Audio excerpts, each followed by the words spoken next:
Dungeons and Dragons.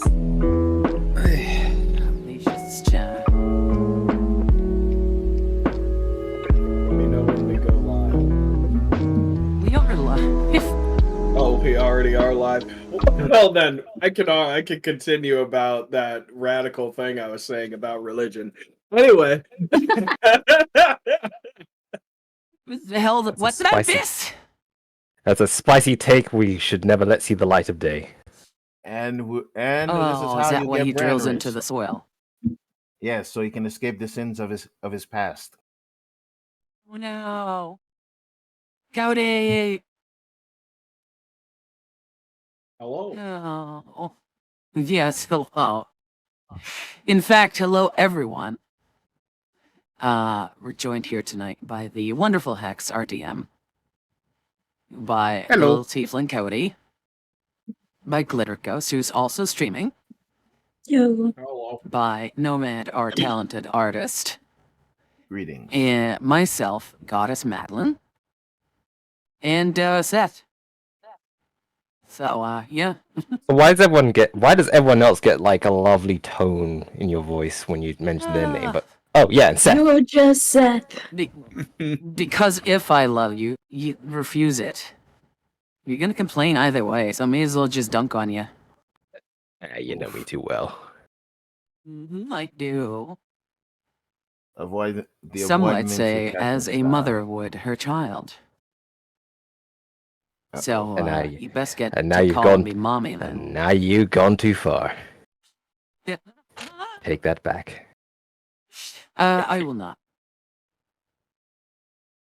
style. Isn't this a lovely way to start stream? Just witty banter. Oh, witty banter. definitely. There's I nothing have witty good about news this. and slightly good, less good news, or bad news actually. They figured out what's wrong with my grandmother. It wasn't a blood clot that traveled up into the brain and caused neurological issues. It is the onset of Parkinson's and a small heart attack. So she's doing better. She's recovering. Today was an off day, but she's on a upwards line. So fucking like for someone who helped raise me, that's kind of been like a weird fucking week for the last 2 weeks. But it's good news. Mhm. And today I managed to do something, if I can, derail slightly, that was supposed to take me weeks and weeks and weeks.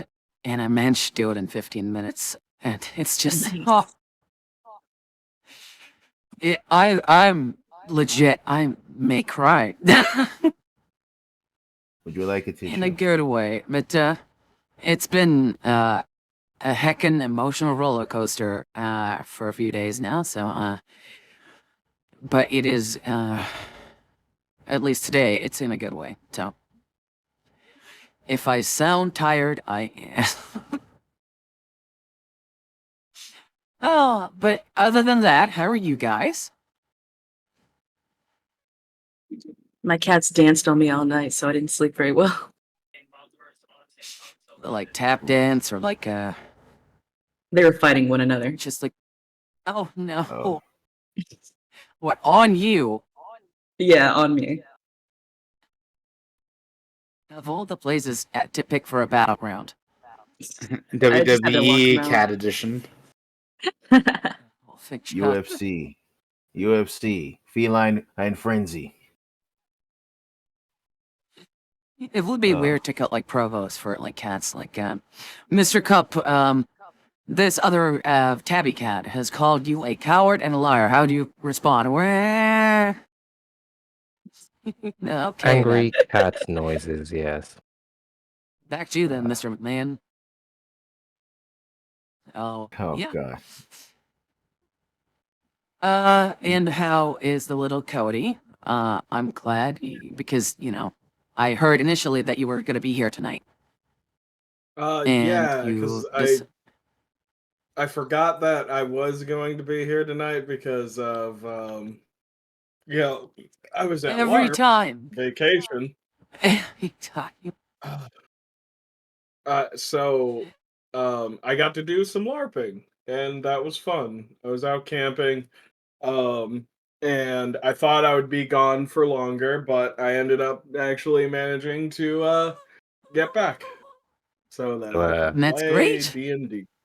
Did the car situation sort itself out, or No, Oh, yeah. Oh, they're gosh. still doing their investigation because this bitch, who owns the car, is absolutely lying. So, she wasn't the one driving the car. It was some other dude. And she got caught because there were witnesses who witnessed the guy get out of the car and And walk right, yeah. off. And she was trying to say she at first was trying to say that she was driving a car, but the witnesses were covering for me, and they're like, yeah, no, that's not what happened. That's great. And so later on, after I get my car back, apparently she's trying to cover it up, saying that her car was stolen. They're saying they don't know who was driving the car, but once again, the witnesses witness the person who was driving the car go up to her and speak to her. So it's like before they left. So it's like you're caught again. Yeah. And Like, how are they still trusting her after that? so you'll be amazed. so after that, she was cooperative until they started, asking some questions. So they're like, oh, well, if your car was stolen, why didn't you report it? Report it that night. And then, that's when she started getting upset. And they're like, we're just trying to help, figure out the situation. And I'm like, you're fucking caught. Just Own up to that. have your insurance buy me a new damn car. It's also possible that she doesn't have insurance. It's not the insurance. It's that he's have, not on the insurance. Yeah, they have the person who owns the car has insurance, but because they're not giving up who was driving the car, which they clearly know, they're just not reporting it. It's coming down on her insurance, and then her insurance will have to go and then sue that person for using their car without their permission or driving it without being on the insurance. In any case, we both have the same insurance, so it's like it's weird. Which I thought it would be easier if it was handling it in house. I'm gonna. But they're like they have dragging to pay their out either fucking way. feet. Right. I'm gonna So it's assume like that he either has an issue with his license or he's not actually able to drive, and that's why she's not giving him up, because he would be in more trouble than it seems at first. I mean, she also said like that he stole her car. Oh, sorry. Yeah, go ahead. See, the thing is, when you say stole car, she assumes that the police will then say, it's a write-off, we're not going to be able to find it, and, the guy who stole it, there's no real point in looking for the person, so that's, that covers the dude who was driving the car, and also kind of covers the insurance, but the problem, like he said, is she clearly knows this guy. She was, as you said, in the car, she was in the car with him, right? Mm-hmm. No. So she wasn't in the car with him. So she showed up after. She showed up after the accident, maybe 5 minutes later. So it's like, if you don't know who this is, how did you know that? If you don't know who this is, and you also your car was stolen, how the fuck did you show up to the accident? Exactly, the crash site. Yeah. I guess this is probably some terrible boyfriend who she's not ready to let go of, or someone that she's responsible for and is probably doing something erratic, which is going to backfire on her. If it makes you feel any better, sweetie, if I were there, Mama would have protected you. I'm ready to colossamize out. Oh boy. That's not what I need right now. What I need is a I cop. know. I know. I'm really glad you're okay. Yeah. Yeah. Could have gone a lot It worse. happens. This happens Agreed. way If too something were to often. I happen know. to that baby face. Oh, Yeah, I'm glad that I'm doing fine now. I'm glad you're Oh doing yeah, I shaved, by the way. nice. Babyface Cody you're having nice. for. So, Mhm. Little baby man. wait, I just realized I'm the only person who does not know about the baby face. He I can has an send amazing pictures. baby face. All right, on a He's scale like of 1 to 7'2" 10, or something. on a scale of 1 to 10, how much is the baby face? If he shaves, Yeah. like he looks like oh god, I'd say he looks like 12 or something, like some sort of anime protagonist. There is Look no at way. that. Look at that I do look- kindergartner. I do look very young when Yeah, I shave. But he's like 7'3" or something. Like he's a really I'm tall. not that big. I am tall, but when it's just my face, I'm very. Who wants to see what I look like without a beard? Let's see it. Oh, I'm yeah, curious post now. it in the Okay. I'll drop it in in our little group chat thing. Yeah. Also, I'm ready to begin whenever you guys are. Just you Yeah. know, I'm cool with this too, but let me know. One thing, like Cody posts his like profile, whatever, and doxes himself, whatever. Of course. Yeah, it seemed like the new Doom trailer. The seen it. soundtrack It's is beautiful. so good. I've seen the trailer. It is beautiful, and I want to get it just to go medieval on somebody's face. Oh, you have like the chain mace or the flail. Oh, the shield you can throw, chainsaw shield. Like what the fuck? I know. The one-handed double-barreled shotgun. Ah, and the gun Yep, that literally crushes skulls and then shoots the Yeah. bits of skull to enemies. Like that is metal as fuck. Yeah. Also, I love how they incorporated the Sentinel armor with the armor that we see, and it looks medieval. And I'm like, and it comes with the cape, and I'm like, this is beautiful. Oh yeah, I like it. It Hey, makes yo, me who's wanna a actually 12-year-old? finish Doom. Oh. It makes me want to You had finish. blue hair. Yeah, I had blue I hair. did at one say point. anime. So baby. Yeah. Much Yeah. baby. Jesus Very Christ, your goddamn genetics. When you're 60, you're gonna like 20.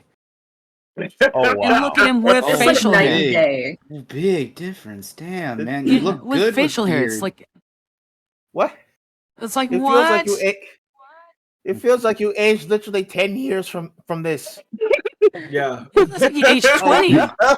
You age, you drink scotch, and this smoke a is just cigarette, like- and it's like, And then on the other end is just like, I give the boy milkshake. I'm like, huh? Especially the blue one with like the lighting. Like it's Yeah. just sit down at a I look very Yeah. young. Did you lose your mommy, little boy? Lady, I'm like 28. Yes, Like, and oh. I'm trying to either find one or make one. Cody, No. you're lucky I'm married, but thankfully, I still get to make passes at you as my NPCs. But you're lucky I'm married, Cody. All right. Sweet. Oh god. Sweet. We could probably pass her around like a chew toy at some point. No, But, I'm pretty sure if we do, I'm pretty sure if that happened, there wouldn't be anything left. No. Oh, he's a big boy. He can handle it. No, I've You seen. sure? I've seen, he I've looks seen- 12.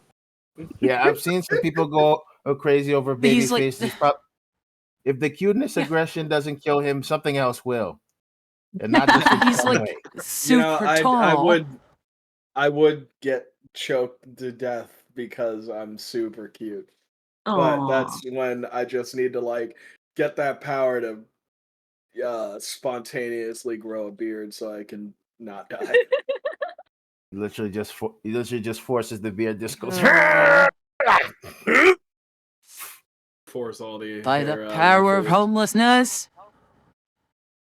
It's like gross. Just has all the testosterone surge within his face, just going. Now, All units be aware, we're looking for a 12-year-old boy in the back of a Honda Civic. Excuse me, stop right there. Yep. Yeah. Oh no, it's not him. That's not him. Looking for a 35-year-old man. Shaves. Oh, hey, little boy.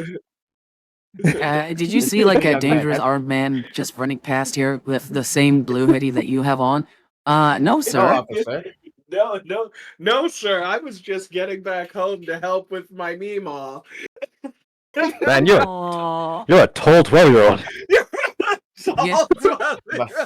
I just came back from church with my ice cream. They're just like, no, he's innocent. He can't use that. He doesn't know how to. Yeah, it's just like, son, you're awfully big for your age. My mom gave me a lot of milk growing up. I see. Well, carry on. I always ate My mom says I should try out for basketball. It's like, wow, oh yeah. Vegetables. Keep on growing, son, and you might just make it. Yeah, I can see you for the number 1 draft pick as we speak. Oh my God. Aww. Well, my teasing of Cody is done. Whatever you guys want to start. Yeah, I'm down. All right, everybody.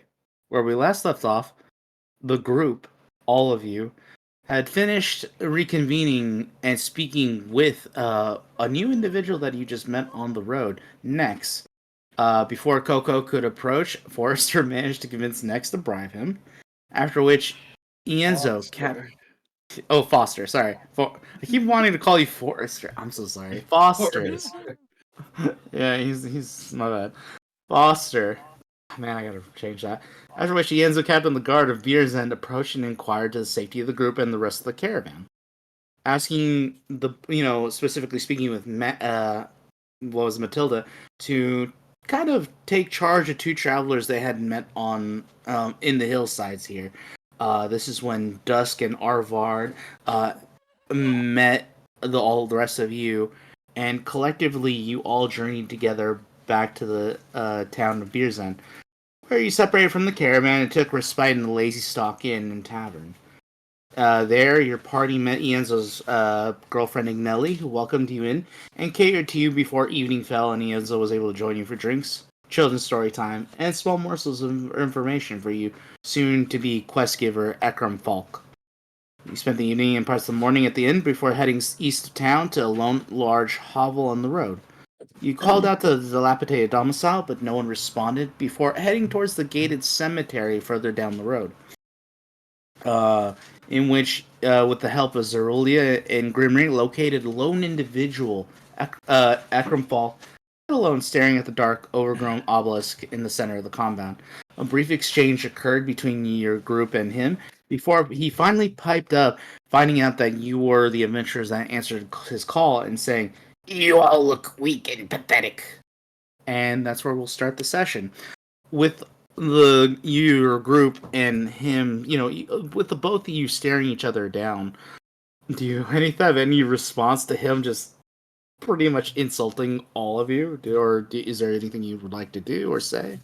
Zerulia looks bemused and asks, "What brings you to that conclusion?" Yeah. Arvad continues. Very bold words coming from a crippled old man with a cane. He doesn't respond to that, by the way, Arvad. He does start walking, by the way, in a small, like, almost lazy old man circle as he just uses his cane to kind of, like, help him hobble along. His eyes never leaving any of you. He's almost like, he almost does half a circle before kind of stopping momentarily and then going the other way. He is clearly sizing all of you up. You're not sure exactly what he's looking for, but he clearly doesn't look impressed. For one reason or other, we're not sure because considering how the group looks, you'd think that would be impressive, or at the very least, a strange set of circumstances of these individuals in front of him. So you were gonna say something, Mathilda, or No, sorry, I was been a long clearing day. your throat. I was yawning. Yeah. Oh, okay. Sorry. I was just checking. Anyways, he does finish his rotation, going the other way, and then heading back to his original position in front of the near his marble bench. He proceeds to sit down and he says, "They don't make adventures like they used to." Change is an inevitability. Yeah. And how did they make them in your day, huh? He doesn't answer. He hears you. He clearly hears you, and then he just kind of leans back on the marble bench. Just respect. Like, how much older is this guy to me? He clearly looks old. You could if you really kind of want to get a feeling for this guy, you could throw in an insight check if you want, or anybody can if they like, if they're trying to get sure. a sense for his I age. probably suck at it. But let's try it anyways. Oh, actually, I probably wouldn't. Oh, Okay, sorry, it's just 20... the top one. Yeah, we're just taking the forgot. far You only left click one. it once. Yeah. Yeah. And so for your 21, I'll say Matilda, this he's clearly fairly old. Like you could tell this character he looks human, but he might be older than what he seems. He's definitely not in his. You're not sure, but you could tell he is old. He does wear his age on his sleeve. There's no way that this man is faking, but you can't tell what his exact age is, but he's clearly older. Hang on, how many eyes does he have? 2. Never mind that. But he does sit down and he Okay. says, "I need all of you to look into why the goblins and orcs have been coming over to this side of the river." He kind of like starts like scratching at his temple, and he says, "I need to be sure," and he looks at all of you, "that none of you are going to die in this endeavor due to foolhardiness.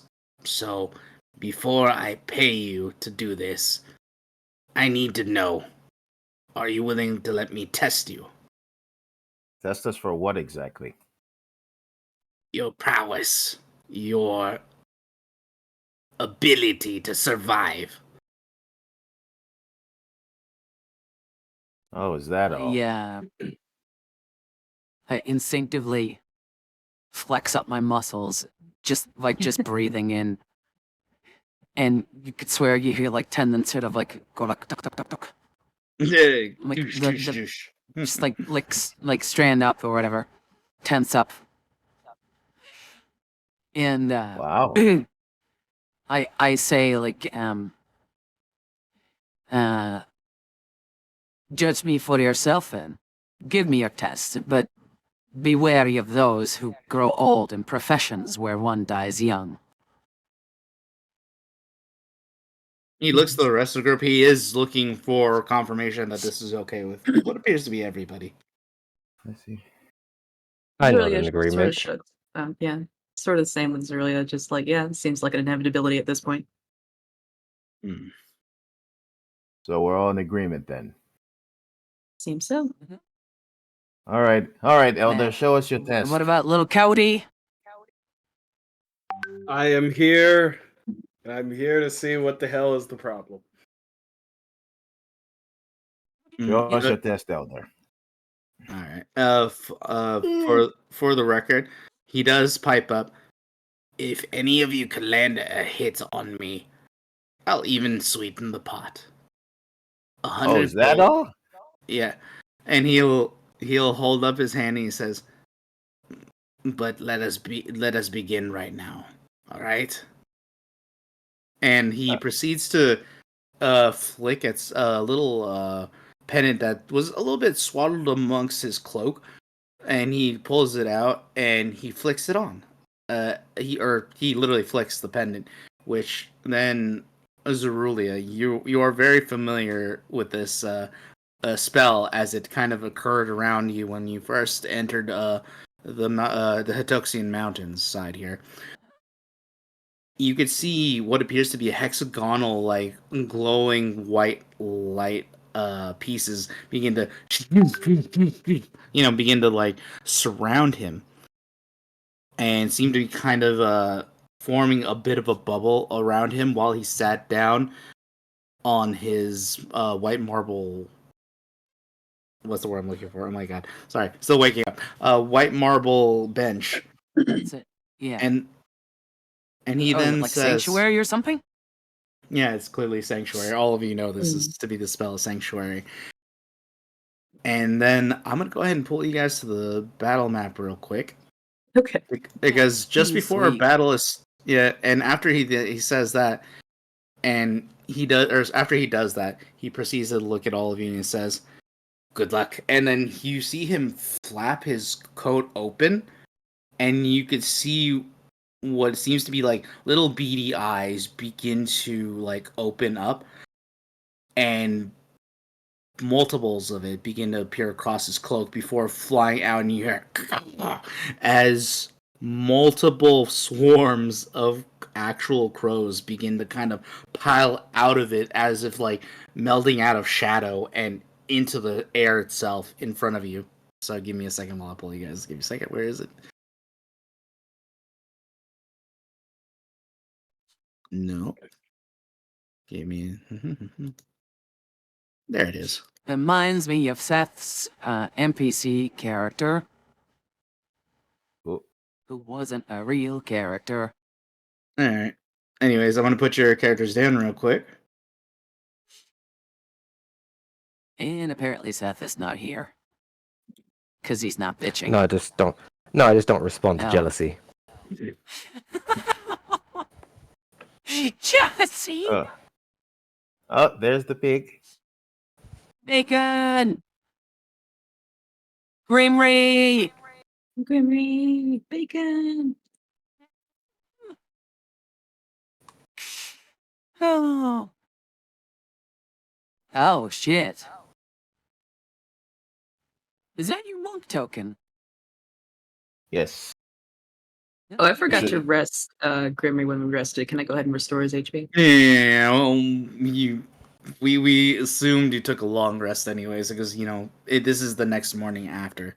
So, Okay. all right. So, let me go ahead and get the battle music going because I don't think this is appropriate right now.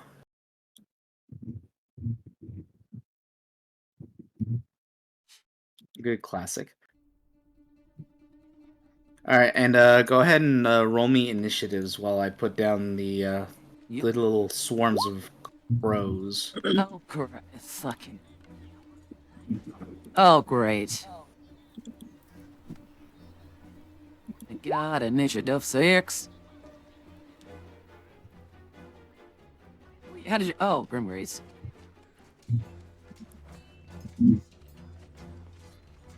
So, guys, like, the old man wants us to hit him. Interesting. Send me dang birds. Rezulea could. Yeah. Yeah, literally, you and Rezulea could probably, like, do, like, an Eldritch Blast on him, I guess. Like, swarms be damned. Give it a shot. Yeah. Wait, I did know I? exactly what to do. What? Oh, no, Okay, dig a okay, hole. dude. He's gonna dig a hole. But it won't be happening fast. Jesus fucking Christ. That's a lot of refunds.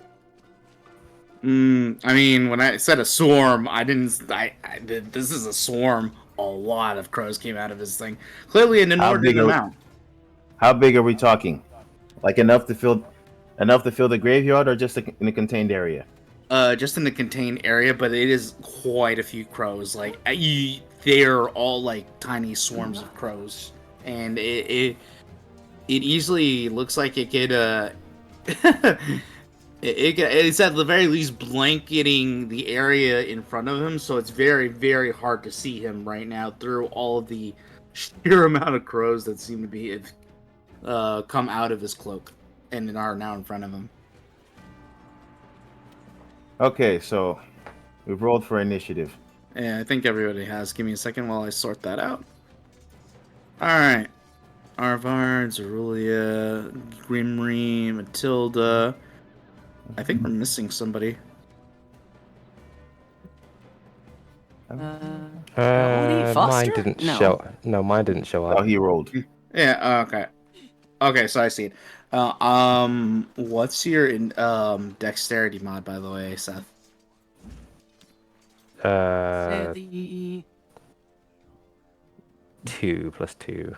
So Okay. that'd be so it's oh no, it's already added. Okay, so that's It's added, 13 yeah. total. Gotcha. Yeah. All right. There we go. See, I knew somebody was missing.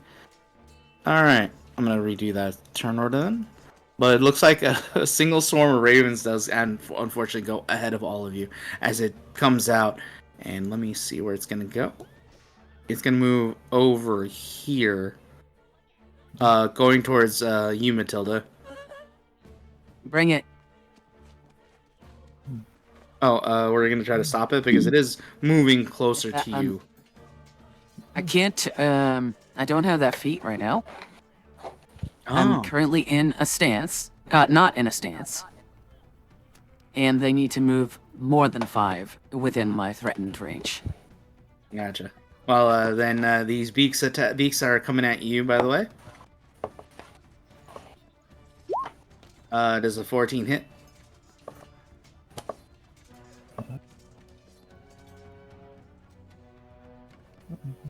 Mathilda? 14 doesn't hit. Hello. Hello. Hello. You're not frozen. I'm not. Oh no. Neither. What's happening? Come flow. Hold on. There we I go. have to step yeah. out for a little bit. I'll be right back. Oh, All right. okay.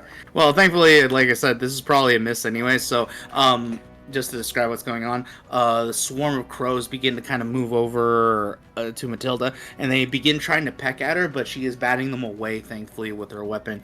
No damage is being done at the moment. So, with that, that is that swarm's turn. Arvad, what would you like to do? I would like to roll with the bow staff.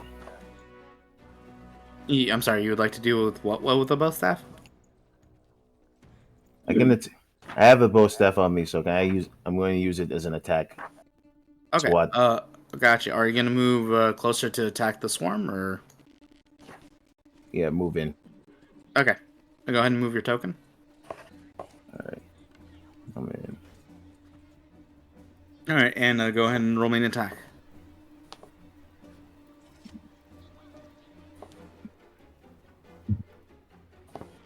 I'm on. Oop. Okay. So with your first attack with your bow staff, it was fine. You didn't need to keep rolling. With your first attack on the bow staff, you unfortunately miss as your weapon comes down, and there's just too many of these creatures just to be able to lock down on. So you're just essentially flailing the weapon around, trying to beat them off Mathilda. Let's see. Is there anything else that you'd like to do? Use a versatile version of the bow staff. Oh, okay. So you're essentially just switching to the grip on. You're switching grips is from one-handed to two. One. Okay. Yeah. Yeah. You don't really get a second attack, but I will note that you are now gripping it in both hands. Yeah. All right. You do have a bonus action, which essentially, lets you either hit it with your make it a bonus attack to hit with your hands or feet if you'd like. All right. You use him. Let's see. Then I'm going to use unnamed strike then. Yeah. Oh. Unfortunately, yeah, you swing in with your bow staff. Unfortunately, it's a miss, and you're just punching. There's just too many to like be able to easily lock down and hit any particular crow as you try to beat them off mad. But unfortunately, no damage is dealt. What? All right. Dang it. Anything Wait, else, what? Arvad? I tried swatting Beat off. them I off. tried swatting off the unwanted birds, but apparently there are too many for me to hit.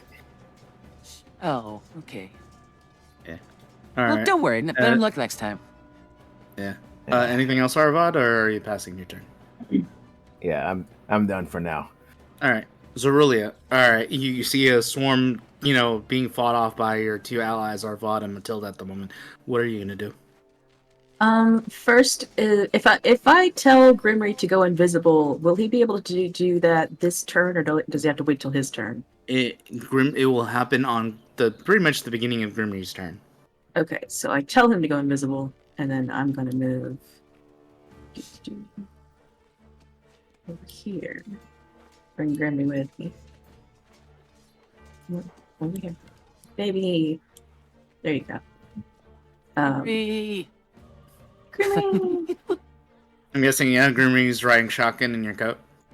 Yeah, he likes to hang out in my hood. Yeah, gotcha. Okay.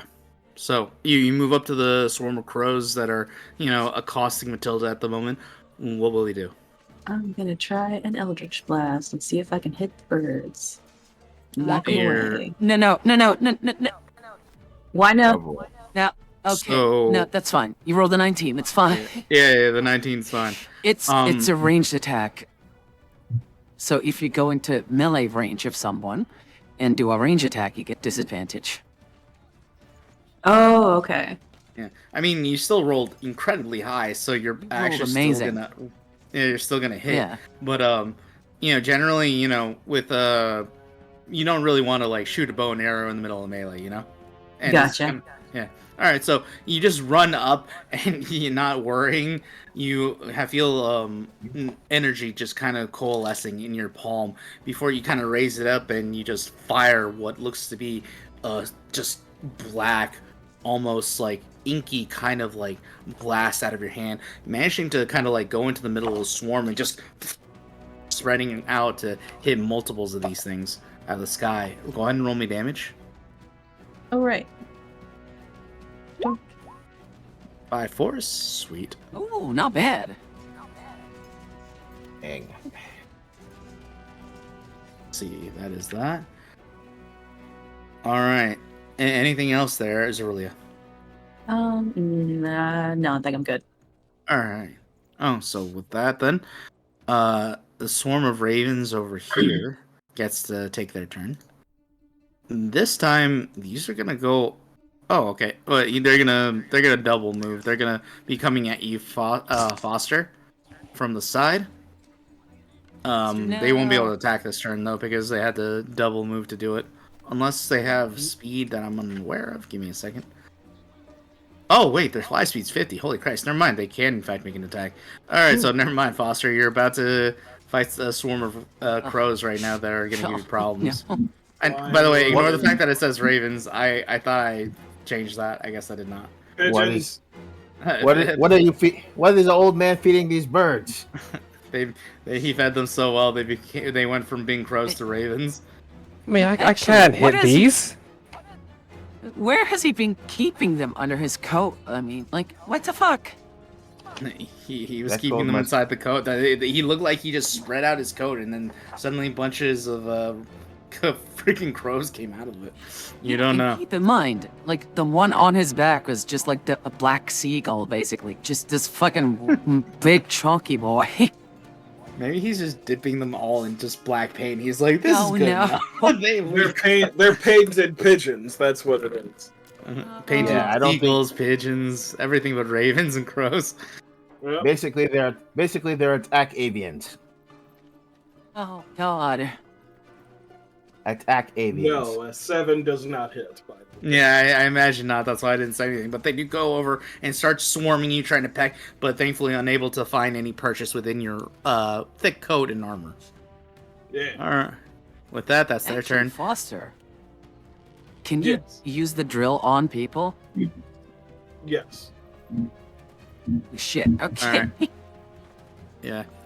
So Maddie, this swarm of crows is going to be trying to fly a little bit close enough for you to make an attack, and they will be trying to go over all of you and towards Yes. Dusk in the back line. Do you want to make an attack? And But try to stop them? they're not leaving my threatened square, and I don't have tunnel fighter on yet. It needs to be my turn Oh. first. Got it. Okay. So, All right, well- being fair. Yeah, I appreciate that. Thank you. I just like giving you an opportunity because I'm like, is I that know. because Thank I'm you. I I'm not appreciate 100%. Yeah. All right. So unfortunately, Dusk, you see a bunch of swarming crows kind of fly over the battlefield, and unfortunately begin to kind of dive down in an attempt to try to peck you. Give me a second. Does a 12 hit your AC? Probably not, right? No. So you manage to kind of like duck down as they like just full on try to dive bomb you and end up in the square behind you. So they are now accosting you, and you are getting prepared to do battle. Speaking of which, go ahead and do battle. Dusk, it's your turn.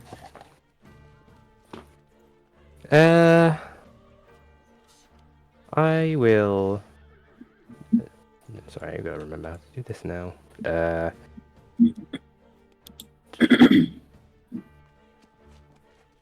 Target. Oh, sorry. I'll be targeting the swarm that's behind me. I don't remember.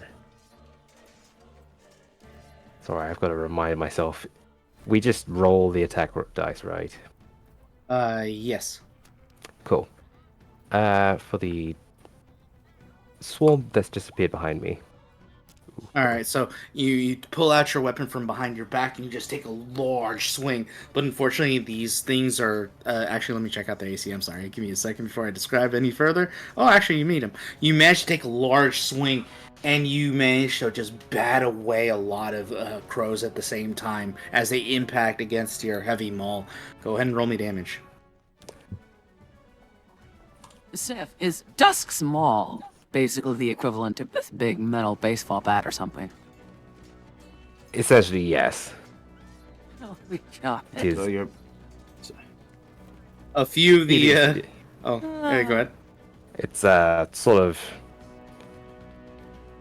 a metallic baseball bat shaped, almost Kind of like spiky, a but not Tetsubo. quite.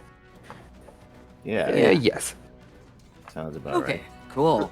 So with your swing, you manage to catch 2 or 3 birds, 2 of them just like kind of imploding in a massive gristle and plumage as they kind of tumble Oof. to the floor.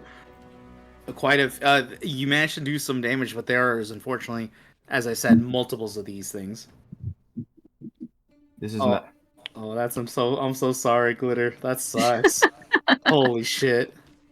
Glitter was streaming, but Streamlabs reset her audio, and so she had zero audio for the last, I'm assuming 46 minutes. Oh, Oops. About 43 now. 43 now that I have it. I've had it for 1 minute now. All right. Well, we're all professional streamers here. We're clearly built to do this really It's well. not professional streaming if there isn't scuff to it. Yeah. We need to start- Yeah. We really need Yeah, to start okay. investing in copyright-free music. No, this is copyright free. Actually, the music is actually copyright. Then why does these technical difficulties keep happening to us? Is it OBS? Are the It's a techno myriad of gods basically things. saying no? I don't think we sacrifice enough it's a goats to the myriad of technology things. gods. Yeah. Yeah.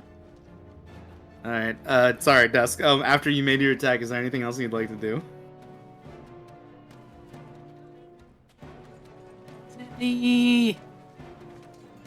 Seth, Oh, you sorry. son of a bitch. Yeah, Yes. Dusk. Yes. Dusk. Dusk. Get your head in the pipe. For a second there, I was like, man, I wonder why Dusk is not saying anything. Yeah, what a dick. Oh my god. Yeah, that's my turn. Okay, that's your turn.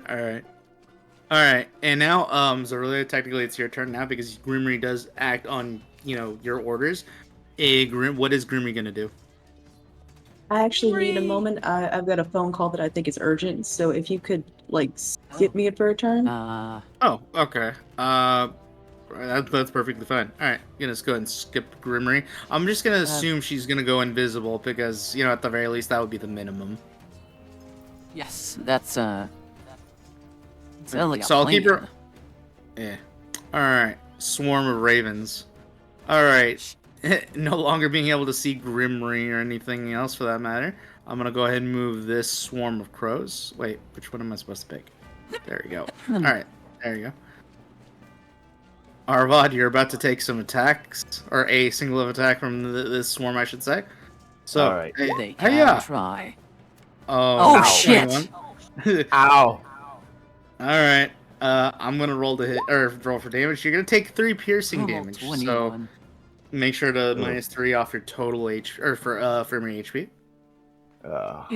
As they come in and start pecking at you, even even as you're pain. swaying, they're starting to peck your head. Unfortunately. Oh, Oh my head. no! It's got my face. Beautiful face. Mm-hmm. So with them swarming, the ponytail. that would be their turn. Mathilda, what would you care to do? Okay, the raven next to Arvad. I'm going to swipe at them. The first, I use my bonus action to turn on Tunnel Fighter. What a 19 hit. Yes, 19 does hit. Sweet. That's 9 damage. Okay, and that's to the one that was next to. I'm sorry, Rezulea or Arvad? Yeah. Okay, Arvad. Rezulea? Okay. Oh, Arvad. Okay, the one that was across. So right, I'm gonna assume this one right here. The one. Yeah, I got it. Yes. Just I wanted to forgot to ping. Yeah, no worries. I just wanted to be sure. All right, so you managed to swing your halberd into the swarm, managing to cut a few of them down as they kind of, begin to tumble out of the sky. So, you said 9 damage. I'm gonna go ahead and minus that right now from your HP total. Oh, cool. All right. Anything else, Mathilda? No. Bonus action for the Tunnel Fighter. I'm saving my section wind and action surge for just like a later thing. If they're not dead, they are marked now. Okay, so they're marked. Got it. will While it mark is them for within you. 5 feet of you, a creature marked by you has disadvantage on any attack roll that doesn't target you. So if they were closer to me, it would have been better. In addition, a creature marked by you deals damage to anyone other than you. You can make a special melee weapon attack against that marked creature as a bonus action, but I've already used that. Gotcha. On your next turn, it says. And I'll go into the specifics once it gets there. Okey poke. Anything else you'd like to do, Mathilda? No, that is my turn. Okay, doke. I'm gonna All save right. the babies. Yeah. Okay. So now that you're back, we could have Grimmy take her turn. She did go invisible, so that's the only reason I didn't attack her with that swarm, because I would have, technically they would have gone first in the turn order. So they are invisible at the moment. What would you like them to do? Okay. I'm gonna have them start flying. All right. In what direction and what are they gonna do? I'm gonna fly towards the old man, Ekram. Okay. Hang on, what's their flying speed? Yeah. I gotta remember. Flies 40 feet, so. Yeah, definitely. I think they should be able to make it. Yeah. Yeah, so just get over there and just wait for now. Got it. Not they got anything they can do yet. Got it. All right. So with that in mind, the Grimmy gets into position. We'll say. Next, it would be this swarm's turn, and this swarm's coming after you, Rezulea. I'm so sorry. All right. Beak attack. Go. That's a 7. That misses. So they come over to accost you, but you just kind of manage to shoo them away with your hand. Undoubtedly afraid of what might come out of it from the Eldritch Blast they saw clearly come out of it before. So they swarm around, but they don't do much. Let's see. Now it's their turn. All right, Mathilda, these guys are coming after you. Bring them on. More swarming beaks. That's a Oh god, they crit. 24. That is a crit. Ooh. Yeah, I can take that. No problem. Take 9 piercing damage. It's a 9. Okay. As they manage to find and start pecking at your face, you managed to kind of beat them away, but they did come in and start like leaving some extra scratches than you had previously before on that beautiful face of yours. Yeah. I'm about 2/3 now. But I wasn't expecting a crit. Yeah, you and me both. I'm so sorry. All right, That's next fine. swarm.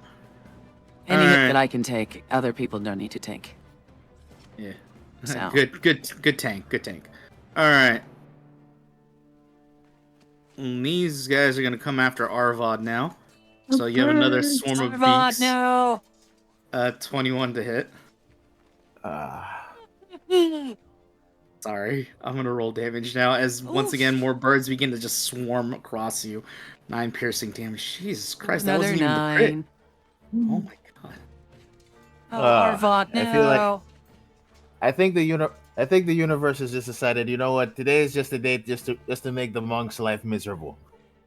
Maybe that might be what the rolls are dictating. Yeah. Alright. I mean, all you need is like a short rest with some yoga, and you'll be fine. Yeah, and a night Right? of a long Right? meditation. So once again, Yeah. this Oh. final swarm begins to kind of fly over and through you. Actually- And oh yeah. I'm going to take that attacker opportunity now that I do have it on. Oh okay, yeah. Okay. Because if memory serves, they move more than 5. Yeah, they are in fact moving more than 5. Yes. That's Okay. a 20. 24, Okay. actually. I'll say you stop. So I'm gonna double stack this one on top of the one that's in front of you. But you have 2 swarms, like a thick swarm of, so we'll say, of crows in front of you when you stop them. So go ahead and roll me damage on that. Okay. 9. All right, 9. Just keep in mind, Okay. they don't stop just yet. I don't have that feat.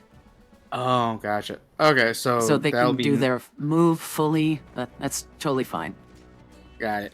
4, 5, 6, 7, 8, 9. Okay, so you managed to swat quite a few of them with one swing out of the air, and a lot of them kind of, with their forward momentum, begin to like kind of tumble around you and Dusk. But unfortunately, there's still plenty of them left as they now make their way through you and Bacon. You know, just kind of like a huge swarm just going around you, and position themselves just between Bacon and Dusk, and begin to try to peck at Dusk, who's back there. Unfortunately. Dusk doesn't. Damn. Dusk managing to fend them away with his maul. Throws his good quick attack in their direction. Just fighting them off as they unfortunately do not land a hit. All right, Foster. What would you like Speak to do? emo to them. Oh, finally. So yeah, he's going to immediately dig down 5 feet No. and move another 5 feet about here. Forward, then he's going to dash to move another 5 feet. Oh, okay. So, okay, I see. Yeah. Okay, cool. I'm gonna mark the fact that you're in the ground somehow, so that way, just for my sake, so that way I know you're down there and I don't try to make attacks on you, unless they follow you through the hole. But unless they do something like that, you're pretty much technically, I wouldn't say safe, because Could I? I imagine you dug a small furrow with a very thin layer up top, right? Yeah, it's big enough for me, and Could I mean ask- they can try to come down here. Could I ask a weird question that's probably going to fuck him over, but it's kind of a fair question? Mhm. Assuming that he digs down 5 feet, that's 5 feet in a direction, does that move out of their opportunity range? Actually, yeah, you don't have any abilities that prevent attacks of opportunity, do you, Foster? I could just disengage, I guess. Oh, yeah, if you use your action, I mean, well, technically, it doesn't. Oh, go ahead. technically he hadn't left the square. If we're keeping verticality in mind, only the first going down would draw attack of that's opportunity. Then again, he would still be within their threatened square if it's like a 3x3x3 cube, right? And as soon as he moves out of it, Yeah. he's in full cover because he's in the soil. Yeah. No, he'll be fine. So- But there were 2 swarms next to him. So I do want to ask to use your digging ability. Does that cost an action or no? No, it's just movement. Oh, okay. Then no. You just use Just your like a action to burrow disengage. speed. Yeah, you use your disengage and you just start burrowing. Yeah, you're fine then. I was just checking. Sorry, I was No, asking no. as well, just on my part as well. Yeah. Well, either I I like the either I would idea. get like quarter cover or something like that, or full cover because I mean, you're now I'm behind full underground in a soil. narrow hole. You basically Yeah, just, I'm in a narrow hole. got a wall in front of Yeah. you now. I just meant for these 2 because these 2 definitely had you in their threatened squares, but now that you're underground, even if you didn't disengage, you're completely fine now. Yeah. Oh, So I'm not so- gonna bother disengaging. Yeah. Anyways, that's Foster's turn, I'm assuming. Yep. All right. Just Literally like the idea of, instead of having like this mini excavator, he just has like this baby foldable shovel that he unclicks and just like, it's just like starts digging. And it starts digging, you just see him just disappear literally into the earth as he begins to dig into. Oh, Where's he going? Oh, I can hear everything just above me. you just hear just like a muffled version of "Where's he going?" All right, That's it. all right. Now it's this swarm of ravens' turn. I'm gonna this swarm here attack you, Rezulea, because clearly they were not very happy with what you did, so they're gonna retaliate. Oh, Does a 10 hit? Probably not. guess not. Nope. All right. So once again, they begin trying to peck at you, but they either because they were too cautious or maybe they just unable to find purchase. They unfortunately do nothing as they kind of float in space, trying to find an opening in your defense and being wary of your blasty hand. All right, Arvad, your turn. What are you doing, buddy? Okay, how far is the old man from me? Let me measure real quick. He is 40 feet away. Damn it. Well, I mean, wait. Give me a second. I mean, to get next to him, it's 35, but Because I was thinking if I could get close enough. I was thinking if I could get close enough, I would attempt to use drunken technique and see if I could stop the crows at the source. I mean, I'm trying to remember. I think you're a monk, right? Yes. What's your movement speed? Or is it movements? Let me see these. Your movement speed should be, if I remember correctly, you're level 3, so you should be up by 10. Yeah. So you have the but- movement speed for it, but the real question is, are you? Sorry, I'm trying to think on your behalf. I probably shouldn't do that. I'm looking at this and I'm just thinking to myself, okay, I have drunken technique. I'm at the 3rd level already. Now, my walking speed will increase by 10 feet at the end of the current turn.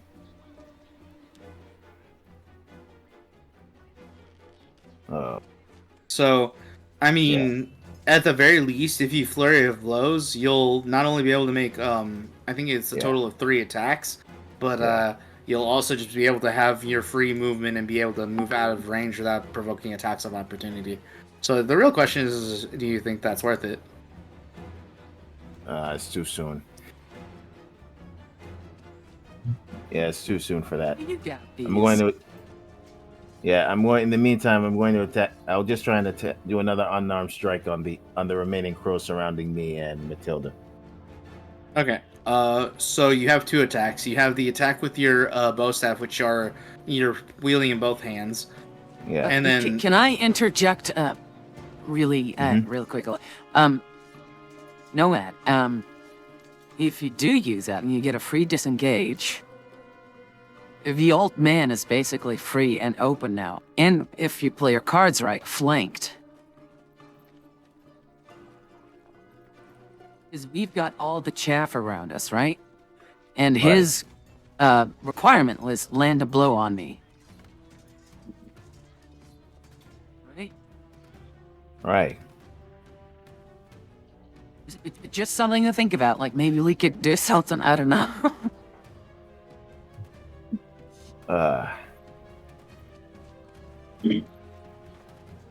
Good question. In the middle of a fight, can you roll for what's it called? Roll for sleight of hand, right? It's a dexterity roll, right? Mm-hmm. So in the midst of the chaos, if I were to roll for dexterity and then go for maybe an unarmed strike, how close could I get? So I have to ask, what are you exactly trying to do, so I could tell you what would I require, what rolls to make, for you to make, I should say. So what are you trying to do? Are you just trying to make your way over to the, what's the word I'm looking for? To the Make my way to the old man. And then strike it? While with all the distraction and chaos going on. Okay, so you will provoke attacks of opportunity of whatever you manage to go through. Actually, whenever you use the flurry of blows, you gain the benefit of the disengage action. Right. So he can disengage from his current thing, move the entire thing, and then do the attacks of flurry of blows. Yeah, he will have to make one attack minimum though to activate the flurry. Definitely. Or which he could. I mean. Oh. Yeah. Mm-hmm. So he'll have one less attack, but he can certainly make two more attacks on the other target, aka the old man over here. Yeah. Service, whatever his name was. Ekram, but yeah. Edrum. Sir. It's okay. It's not like me trying to diss your characters or nothing. It's more like me trying to diss him being an asshole. Ekram. Sounds about right. All right, Not so the DM of the character. Yeah.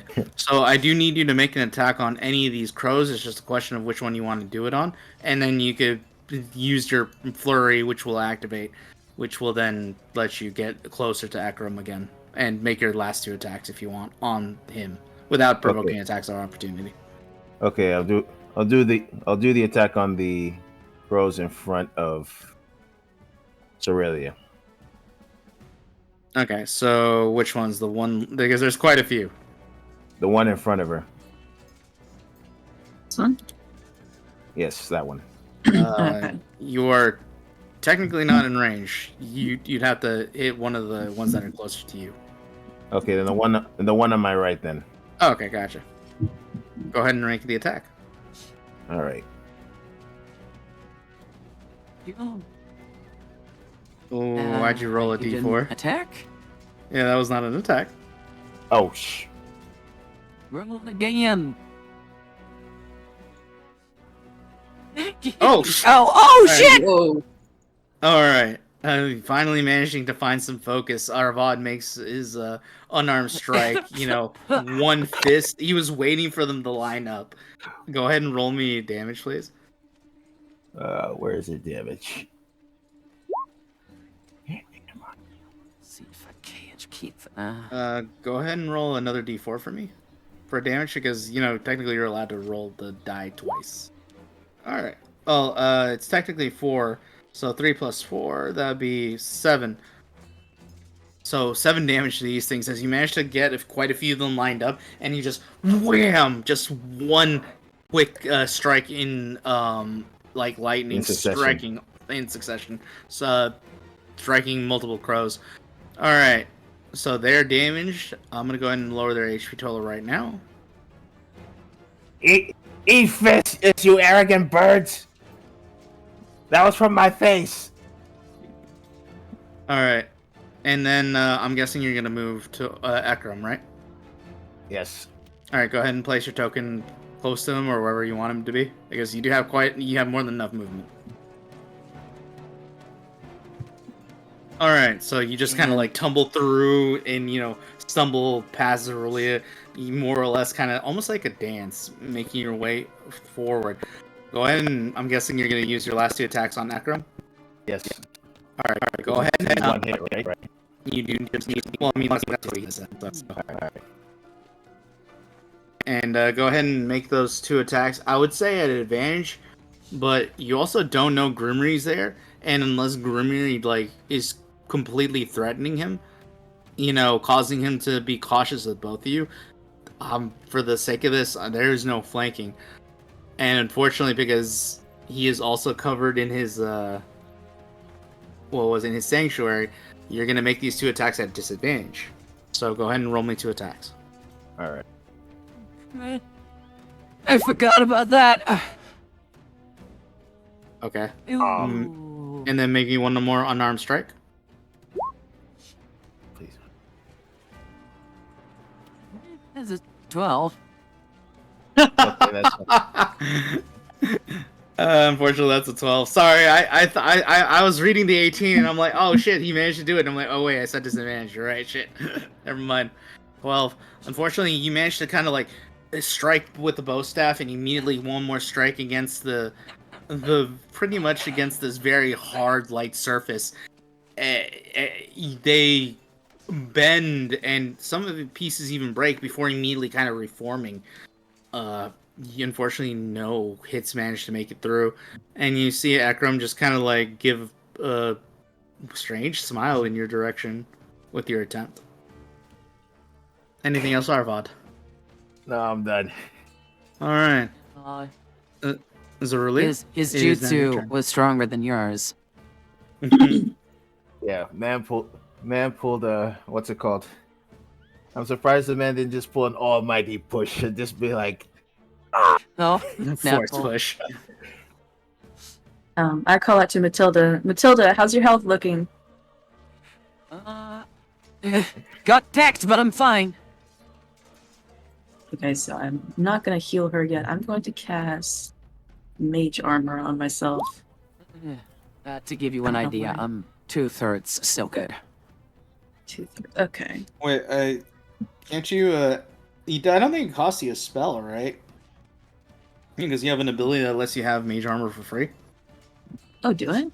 Yeah, if I recall, you had it's one of your invocations for being a warlock.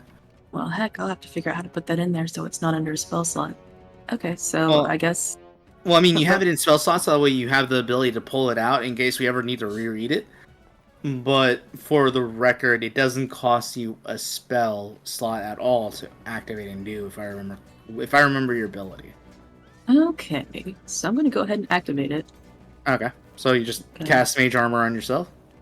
Mage Armor, and if I'm gonna get away from any of these birds, I have to like disengage, right? Which, I mean, even though you didn't spend a spell slot to do it, it did cost you your action to, cover yourself in this sudden shadows that begin to kind of add an extra layer of protection to you. Okay, so I can't do anything else. I mean, you can still move away from them, but you would provoke attacks of opportunity. I'm just gonna chill where I am then. And Okay. that's my turn. Okie doke. Alright, this swarm is going to come in and fill in the space, and they are going to attack you, Dusk. Sure. That is a 21 to hit. Oh God! um, I'm assuming that hits, but I gotta ask. Yeah, it's. Alright, cool. Okay, why did you roll twice? So you take 6 damage. As they come in and peck you on your back, and now you're fighting from all 3 different angles. These things just trying to beat you down. Another swarm, another attack on you, Dusk.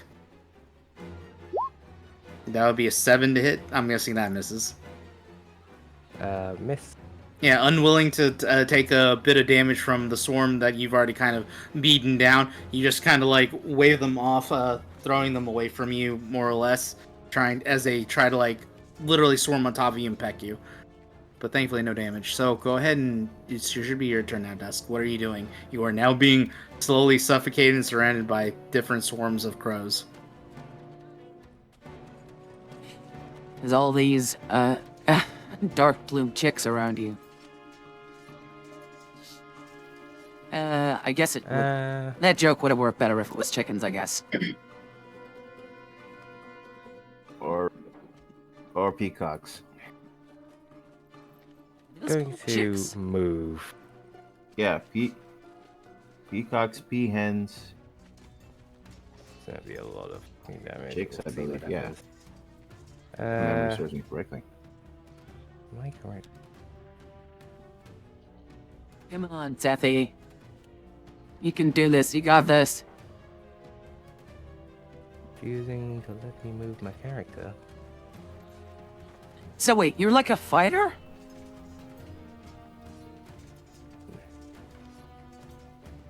No. Okay. Sorry, for some reason I can't move the token. Weird. I You will mean- fix that Which right one? now. His own. Oh. Seth!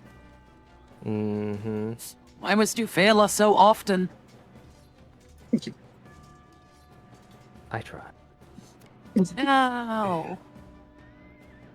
He doesn't get Alright, paid enough there you for go. this. You should have control of the token. I didn't realize you didn't have control before. Cool. Thank you. This is gonna be a bad idea. It's gonna be 4 attacks of opportunity if they haven't taken their reactions.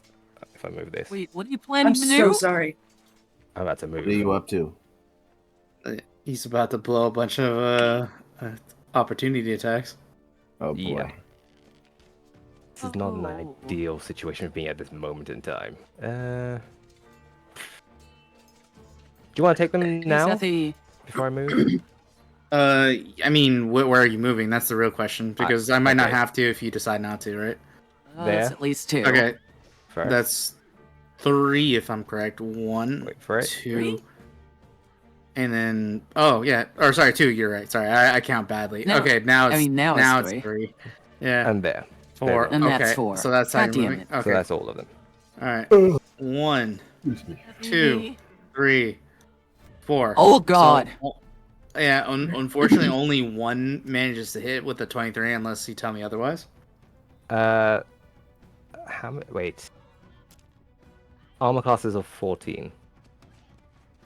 Yeah, the only one So that you hits get should be hit the once, 23 yeah. then. Yeah. So then you're, Okay. all right, so this one will manage to peck at or scratch at your back. That would be 7 damage in addition to whatever that's just 7 damage as they manage to scratch at your back as you leave their square. Seth, It's a no. Okay. Yeah, it's fine. You still owe me money. And Jesus. No. I can see it. Seth is on his deathbed. It's just like, I need to tell you something before you go. What is it? You still owe me $5. I see. So you're just dashing. 30. This is a dash action. Complete. Got it. My movement. Can't take any other action right now. So that's my Oh, turn. Sami is here. She says, "Don't move. It's a Oh, murder that's of right. crows." Oh gosh. 5. Technically, Da-da-da-da-da-da. sorry, technically my line drew the line incorrectly. Could you pass one on? No, I'm pretty Man, sure. what are you trying to do? No, because it's 5. Sorry, 5. Right click, by the way. Right click helps you keep the last Keep the position point, you that's measured. it. So yeah, if you left, so what you're 5. doing? Right click. Yeah, there we go. Yeah, gotcha. 5. So yeah, so T. There we go. You see, that does work. All right, cool. I was like, 30. I'm sure you're able to do it, but man, am I doing my math wrong? All right. And No, it was a bit jank. yeah, no worries. So you just managed to just kind of burst through like a cloud of plumage as you're running away from being surrounded through these crows, and as they peck at your back and scratch at it, as you then move around, bursting through, you see now white as you're no longer surrounded by these flying vermin creatures, and make your way over to Ekram, seeing Arvad attempt to surround, and with Arvad's help, you're both in tandem right now, working to hurt Ekram. Anything else? Out of character. Out of character. It's not running away. It's tactically retreating. Okay, there's a difference. Bravely tactically retreating. Brave tactical retreat. Yes. He's the brave Live Sir and let Dusk. live, as the- Sir Dusk of Camelot. In the words of many heroes from Final Fantasy, live and let live. So, anything And else, there was buddy? much rejoicing. Nope, that's me. Alright, cool. It is now technically Grimry's turn. So, Rezulea, what is Grimry doing? Ray! Sanctuary, is it like visible?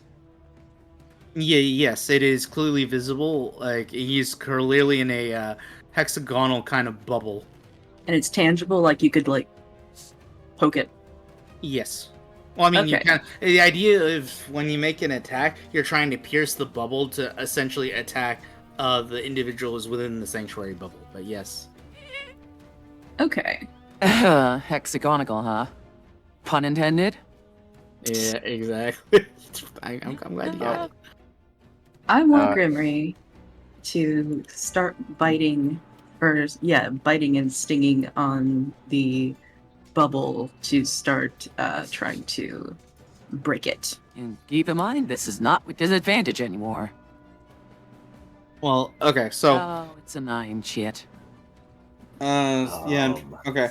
So I'll say this, maybe because it's not like you could physically destroy the magic. The only way you can truly affect magic is with other magic.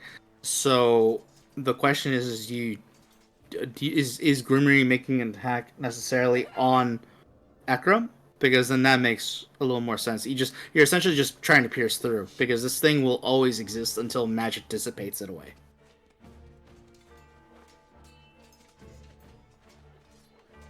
I mean, yeah, like he is trying to get into Ekram. Yeah, okay. Gotcha. So unfortunately, Grimmery does make her attack with her bite. Unfortunately, it's like molasses as she just tries to sink in and push past it, and Ekram does see this as the pixie now begins to rematerialize back into her physical form. Because unfortunately that was a hostile action, and she is just staring down Ekram at the moment, and the attack misses. Okay. I have to send Glitter a message. Mm-hmm. Anything else, Glitter? No, I don't think so. All right. Then that'll be Grimmery's turn, and it will be now the swarm of ravens over here. Seeing. All right. This swarm of crows is now gonna go and start attacking Bacon. Actually, they're gonna move up and attempt to peck at your animal. That would be Sons of bitches! Leave the big pig alone. Is that with advantage? No. They shouldn't have advantage. Not against Bacon, at least. But yeah, they move force forward. that attack to be directed at me. Oh, okay. Well, then, okay. So you managed to just kind of like beat them back and gain their attention. Instead of striking at Bacon, they attempt to strike at you, but clearly you have your defenses up as you just kind of swat them and bat them away from even trying to find purchase to, puncture your skin. So thankfully, no damage is done. All right. Mathilda, you're up again. What are you doing? All right. I'm gonna madly waka swing at the one to my right. As to get, yes, this one. As little flanking against Rezulea as possible. It's a 12. That does hit. So go ahead and roll me damage. Ooh, sweet. 13. Oh, damn. 13. You managed to cut through the last of this particular swarm's creatures as you just one swipe and a second swipe up, and you managed to cut multiples of these crows accosting you in half, and they all fall to the ground dead. So I'm gonna go ahead and just take them away from here. That's what you get. And I use my bonus action to go into tunnel fighting again, and that's my turn. Got it. A lot of these swarms are about to have a bad time, is what I'm hearing. Good. Yeah. I think this is within your reach, right? Yeah, it is definitely. So yes, it is. I think they're gonna be still busy trying to peck out Rezulea. So yeah, so Rezulea, you're gonna receive this attack. That is a 22 to hit. Oh no, That hits. Unfortunate. So here we go. You're gonna take a measly 5 piercing damage as they begin to kind of come down on you and peck. All right. All right, and that'll be their turn. This swarm will, however, try to make their way away from you, Rezulea. So I'm gonna move them right here just to showcase that they're attempting. So go ahead and make your attack. Me? Oh, sorry, Mathilda. Sorry, Mathilda. Oh, I was confused. Oh, sorry, my bad. I was typing. Yeah, I was typing. I got confuzzled. Who Confused it. am I potentially attacking here? This one, they tried to move out. I mean, I'm just they're right here, Yep. and Yep. they are Yep. moving. Yeah, Oh, crit! nice. Go ahead and roll me an attack, or sorry, damage. That's What I say? 13. And you don't have Sentinel, right? Do not. No, they get to No. just keep moving. Unfortunate, but you do manage to just like come down hard and just manage to, with one swing, just bat several of the creatures within the swarm away, and they begin to kind of tumble away and into the grassy dirt below. That's what you get. Leave my friends alone.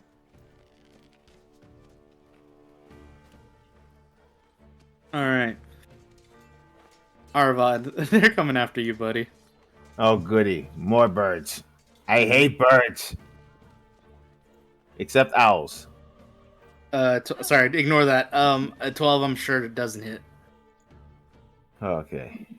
All right, so they come up to you after losing half their swarm, but unfortunately, due to how you manage to sway in and out of their attacks, they don't manage to find any purchase to hurt you in any way, shape, or form. All right, it is now this swarm's turn. Rezulea, they are going to continue to accost you again. This one right here. Yeah, damn it. I'm guessing a 7 misses as you manage to kind of like duck down as they kind of like dive bomb at you and then manage to get back into position. Unfortunately, no damage is done. All right. This swarm will now make an attack on. Let's go for Bacon again. But yeah. Yep. I forced that That is- attack upon myself. Oh, okay. A 7 misses. And a 7 does in fact miss. All right. So you are just being. Bacon is in fact protected. All right, Foster. Yeah, where's the midget? Is it enduring all the ruckus while we're getting impaled and pecked on? Babyface is in the hole. Dug a hole.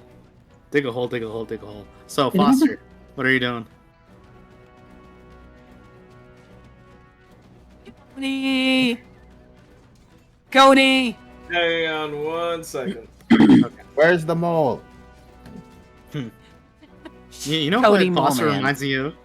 Yeah, you all seen Atlantis: The Lost Empire, right? Oh, yeah. Yes, yeah. I know exactly who you're referring Yeah, to. exactly. Moliere. Just Moliere. Yeah, Moliere. Yeah.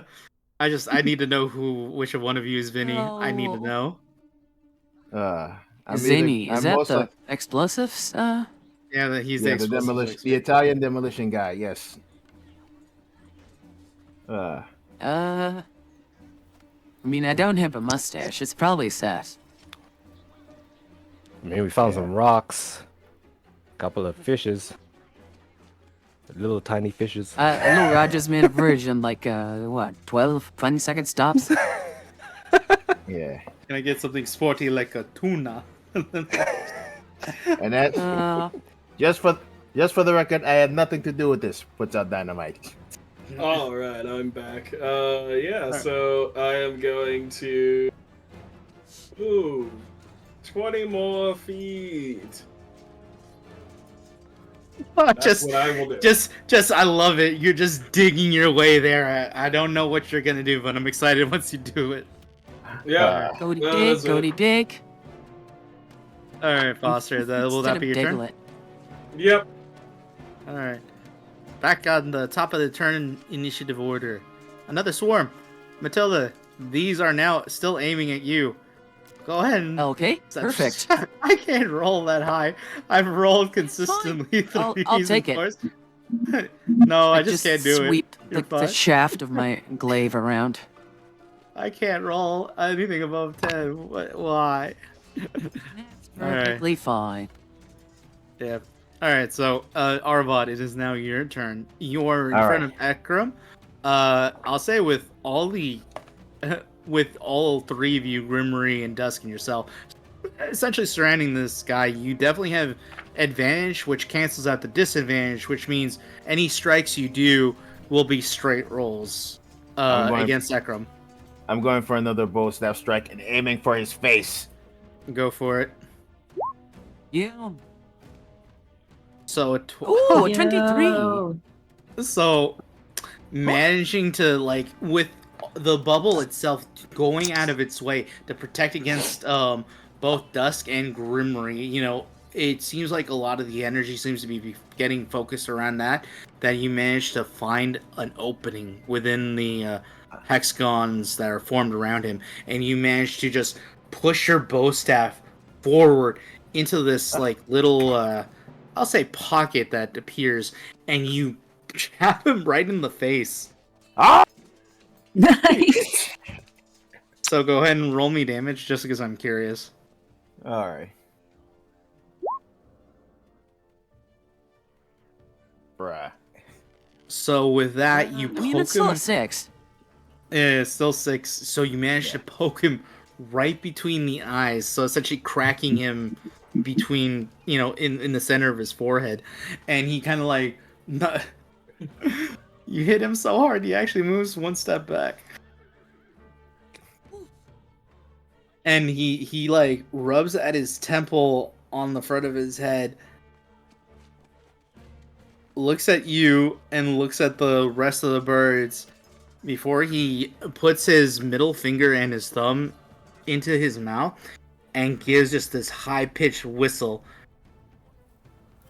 And all of the swarms that were accosting everyone begin to kind of stop what they were doing and begin to swarm back into his cloak as he opens it up, and just like bullets firing into it, but clearly not going through it. It's as if they're melding with the cloak. They just disappear into its recesses.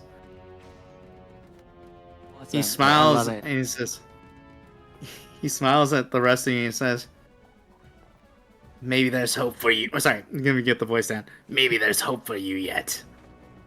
And he begins to move back up, and I'm sorry if the music is misleading you, but combat is technically over. Give me a second while I switch it over.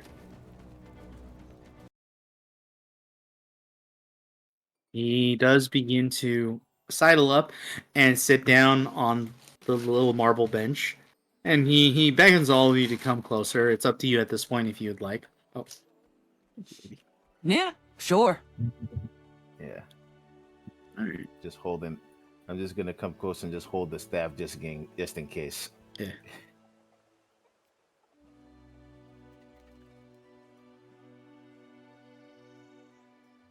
As I've said before, the orcs and the goblins are coming across the river and making landings somewhere. If you could find out where they might be camping out, maybe one camp or two, and interrogate why they're coming over, I would very much appreciate and pay you for that service. And he does reach into one of his inner pouches within the coat, and he actually pulls out what looks like sizable enough coin purse and sets it down in front of him. 100 gold to begin the quest, and then another 100 to pay out for once you figure out the information I'm looking for. And because I am a man of my word, I have something for you back at my domicile. And he kind of motions over there, assuming you take the job. And by the way, sure. So before you all agree or say anything, I am just curious because technically, Foster, you do hear that, and you do feel a lot of the fighting is like above you is kind of stopped. Are you gonna like pop up out of the ground or to listen in, or no? Because you do hear some of this talking; it's just very muffled. Yeah, sure. So I am going to move about here, pop out of the ground, and I'm gonna shoot him. Because I don't know what's going on. You can say as soon as money's mole mentioned, man. money is mentioned, he's just pop. Half of that's mine. It's like, Awesome. So go ahead and make an attack roll. Oh God. 8. oh Lord. I'm sorry, what was Just shoot that? him in the staff. Attack roll. Oh, shoot the big fucking fat seagull. Oh my god, no. Oh my god. Oh It's God. actually a really good shot. Okay, that is actually you managed to like hit him directly in his shoulder, actually knocking him off. Like he tumbles off his. That- Foster just- comes out. He like just like like the top half of him comes out as he digs his feet into the side of the hole, and he Don't worry, shoots guys. his crossbow. He's like, "Gotcha, you stupid bitch!" Got him. just turn. We just are all turning. Don't worry, guys. And I'm like, you. Mind you, Instead of- tumbles What? over. What the hell? You fool! You just cost us a It was potential over. job. The Yeah. battle's been finished. You see the What do you old man. mean? Look, we're not fighting anymore.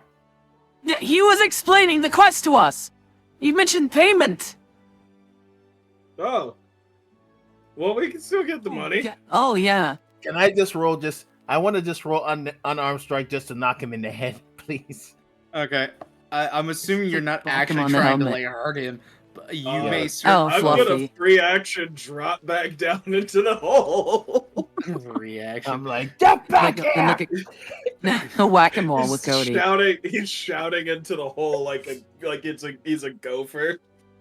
Yeah, I'm just pulling out just the bow staff just to strike him on the head, just like, get back here! You little Poking, mole! trying to like poke down into the hole. So Oh, go ahead. no. I'm just for the sake of this. Go ahead and make me an attack at disadvantage. There, Arvad. Does the 15 still hit your AC? There, No, Foster. it doesn't. Oh, No, okay, it so doesn't, man. It's- Especially- you said you managed to disadvantage. oh wait, yeah, I said disadvantage. Sorry, I It's keep like forgetting. crit Man, fail. I'm clearly not awake here. So anyways, That's fine. Neither am I. Yeah. So, anyways, you managed to strike at Foster, but unfortunately, he's already kind of like ducked in, like exactly like whack-a-mole. He just ducked right in before you could make the strike. Rezulea, I see what you're doing. I appreciate you. So, Rezulea, you, in a panic, make your way over and just kind of like, fully jump over the Man, why am I having trouble with this word today? You managed to make your way over and jump over the bench, the marble bench, and you already see him beginning to pull out the arrow, and you hold out your hand, and he almost like instinctively flinches, almost like he's like trying to bat you away before he just kind of stops himself, and you move in and you place your hand where the arrow met his flesh and pierced his skin, and your white energy kind of coalesces around your hand as it seeps into the wound and begins to kind of clear up whatever damage the arrow might have done. I think he was late to the party. Motioning to Foster, who's now digging into the further into the ground. Yeah, sorry about him. You just see me just cursing the hole. Get out here and fight like a man, you little midget! No! Yeah. I'm your mother. Come out of this hole right now. No, you're gonna hit me again. I Right promise now! I won't hit you. I promise I won't hit you. I'm just going to give you a lovely hug around your neck with both my hands. Very, very It's not personable. those hug, boys, huh? it was just always my belt. No. All right. Rest in So- peace, John Witherspoon. So Ekram manages to find his seat again, and he says, "So, do any of you want to take the job?" Just turns around and just I mean, says, that's why we're here, yeah. like, excuse me, sir. My apologies for my from my companions, poor choice in decision making, but we'll happily take the job if you're still willing to offer it to us. Yeah, I did not travel all this way just to go back home empty-handed, so... And he proceeds to pick up the small purse that he did have in front of him. He picks it up, and I'm wondering who he's tossing it actually at. He tosses at Rezulea because I think you're now his favorite. You managed to catch it. It was like an underhanded toss. You managed to find it, and you feel there's a bit of weight behind it. And I mean, up to you what you do with it. But he does say, "All right, if you follow me, as I promise, there is one more thing I want to add to your travels." And he begins to kind of like get up from it, and he begins to kind of walk away, and he's clearly heading towards the entrance, and he's probably expecting all of you to follow. So unless you guys decide otherwise, are you gonna follow him? Yes. Yes. All right. I would say so. Okay. With that resounding yes, and unless there's like somebody else doing something else, all of you, one by one, with Foster probably taking up the rear after feeling like it's safe to come out and digging himself out of his hole, all of you collectively begin to follow Ekram back to down the road outside of the cemetery compound, and he does appear to be leading you back to his home. As you approach his ramshackle establishment, you do see him push in the door, which is still kind of ajar from earlier this day. He pushes it open, and he calls out, "Whelp! Whelp!" And now that you're able to see inside, you see what appears to be... Let me pull it up for my sake, because I have this written down somewhere. You see what appears to be a relatively large table with a candelabra and a single chair like put next to it. For the most part, the first floor appears to be kind of an open concept kind of establishment with what appears to be towards the center what's the word I'm looking for? A giant... Man, what's the word? I'm not coming up with the words today. A giant furnace where you could see what appears to be a large pot kind of cooking and hanging from some kind of like steel rod from on top of it. It's probably making some soup of some sort or other. You're not sure. You could see two blades, weapons of some sort, kind of like laid across and next to the furnace itself, laying against it. You see what appears to be, as you guys all enter into his home, one giant chest closer to the far right wall. And even despite the open partition, like open concept kind of home that he has, he does have inner walls that seem to kind of close off one part of the home itself, where there's clearly a door, so you don't see what's really inside it unless you specifically go in that direction. Just open the door to check in on him. And as you all begin to kind of pile inside and pretty much meet within the interior of this building, you hear the pattering of what sounds like footsteps of some sort, of a very light feet begin to kind of pad down what you could clearly see is now some stairs on the far left side of the home itself. And you begin to see what looks like to be a small little goblin child or something coming down the stairs, and he looks at he goes from looking at Ekram to you, and then back to Ekram, and he says, are they going to cause trouble? And he does seem to have a small knife in his hand. But Ekram just kind of waves him down, and he says, they're not trouble. Or sorry, they're not trouble. Don't worry. And he leads you back in across what appears to be a nice blue little rug on the floor, and over to the table. And he asks you to kind of like stand around, motioning for you. Just stay over there. Yeah. So all of you collectively go around the table, and he does make his way over to the chest that's on the far off side of the other opposite end of where the table is. You see while he's rummaging through, you see that the creature, whelp, whatever his name is. He doesn't. I mean, other than that, you don't know what to call this little goblin child. Standing at kind of the foot of the stairs, staring at the rest of you. With wide-eyed, almost like big curiosity and unsure of what to make of the rest of you. After about, I'll say, a minute of him rummaging through the chest that he is going through, he manages to pull out what all of you could see to be a weapon, a sword, a long sword that appears to just vibrate with some kind of energy.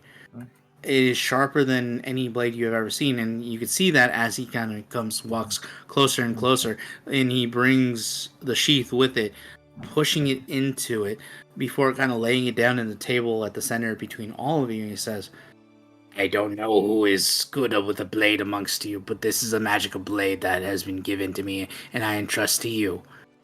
Use it to its best effect to protect yourselves and find out what is going on. Excuse me. I lean back in my chair, shaking my head. I'm no good with a sword. I'll take it. Arvad, you reach over the table and you just take it in your hands, sheath and all, and it's now amongst your inventory. But it is now a +1 longsword. Nice. Thank you for your help, Ekram. Thank you for proving yourselves. I know I can be difficult. Now please go find out before it's too late for me and my villagers. All right. All right, gang. All right. And with that, it's up to you. I'm assuming all of you are filing outside of his home. We are. Mm. So, all of you begin to kind of collectively make your way outside of the domicile before he begins to kind of close it behind you. And he says, well, get back to your studies. And that's what he managed to hear before he does close the door behind all of you. So, it is now, I would say, 1 in the afternoon, so it's still fairly early. What would all of you care to do as of this moment? After the long and egregious battle, I'm going to sit down and find a place to meditate in peace and quiet. Also to calm my nerves before I commit murder. Okay. If anyone wants to go with me, I'm gonna go ask around to see if anybody in town knows anything about what's going on with the goblins and orcs.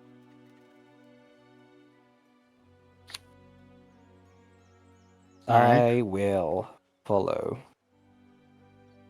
Alright, so and accompany you there. me and Dusk. Alright, Glitter and Dusk are going into town, essentially the way you guys came. So it'll take you about relatively an hour to get back to town itself. Arvad, you're gonna go find a place to peacefully meditate, and I'm guessing take a short rest? Yes. Okay. So, I know what you three are doing. Alright then, Foster, Mathilda, what are you two doing? Yeah, I don't have anything in particular to do, so I guess I'll just be hanging out with Mathilda. Alright. Mathilda, what will you be up to?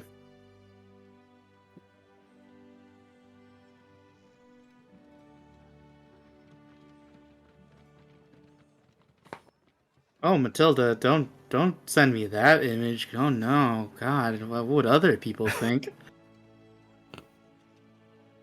I think Maddie might be a little bit indisposed at the moment. Hi. No, I'm still here. Oh, okay. What were you doing, if I may ask? I Or what were you was gonna- what otherwise was Mathilda indisposed, yes. A client of mine was reaching out to me like, hey, we have a serious issue. I was like, oh, God. Again? Yeah, I'm sorry. Okay. So we Like, were taking you're like- this thingy. Yeah, I Arvad may have missed claimed. the entire. Yeah, Arvad took a +1 magical longsword. Oh, cool. Wait, you can, you can use as a monk weapon? Yes, Yeah. Sweet, cool. because in the first level, yeah, because first level for martial arts for monk, you can use any melee weapons.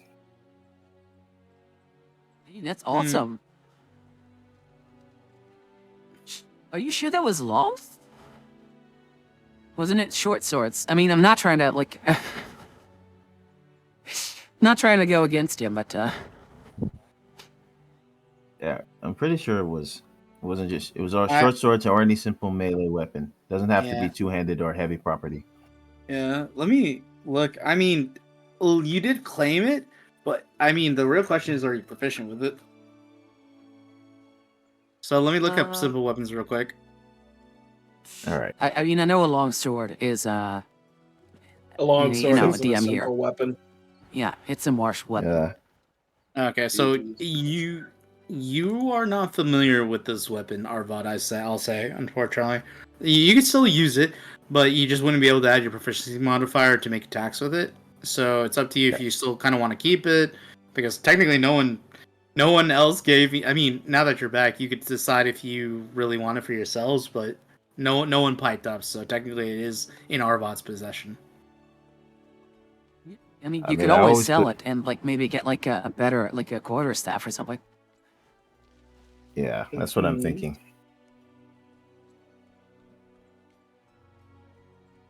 Oh, good We question. did by me. Yeah, we can technically, if we have the skill set, we can make weapons, right? Provided we also have materials. Yep. Technically, yes. All right. So, suppose you repurpose one weapon and change it into something else entirely that could be useful. I mean, Not if there's it's a magical certain. weapon. All right. Just wanted to You're just gonna wanted to put make like sure. a longsword on a stick or something. Well, I was thinking of making a sword with a long handle, or maybe repurposing the metal of the sword into a three section staff, or nunchucks. Okay. All right. So, Uh, at the moment, just to give a quick recap for you, there, Mathilda. At the moment, you already met and spoke with Akram, who gave a +1 longsword that Arvad claimed.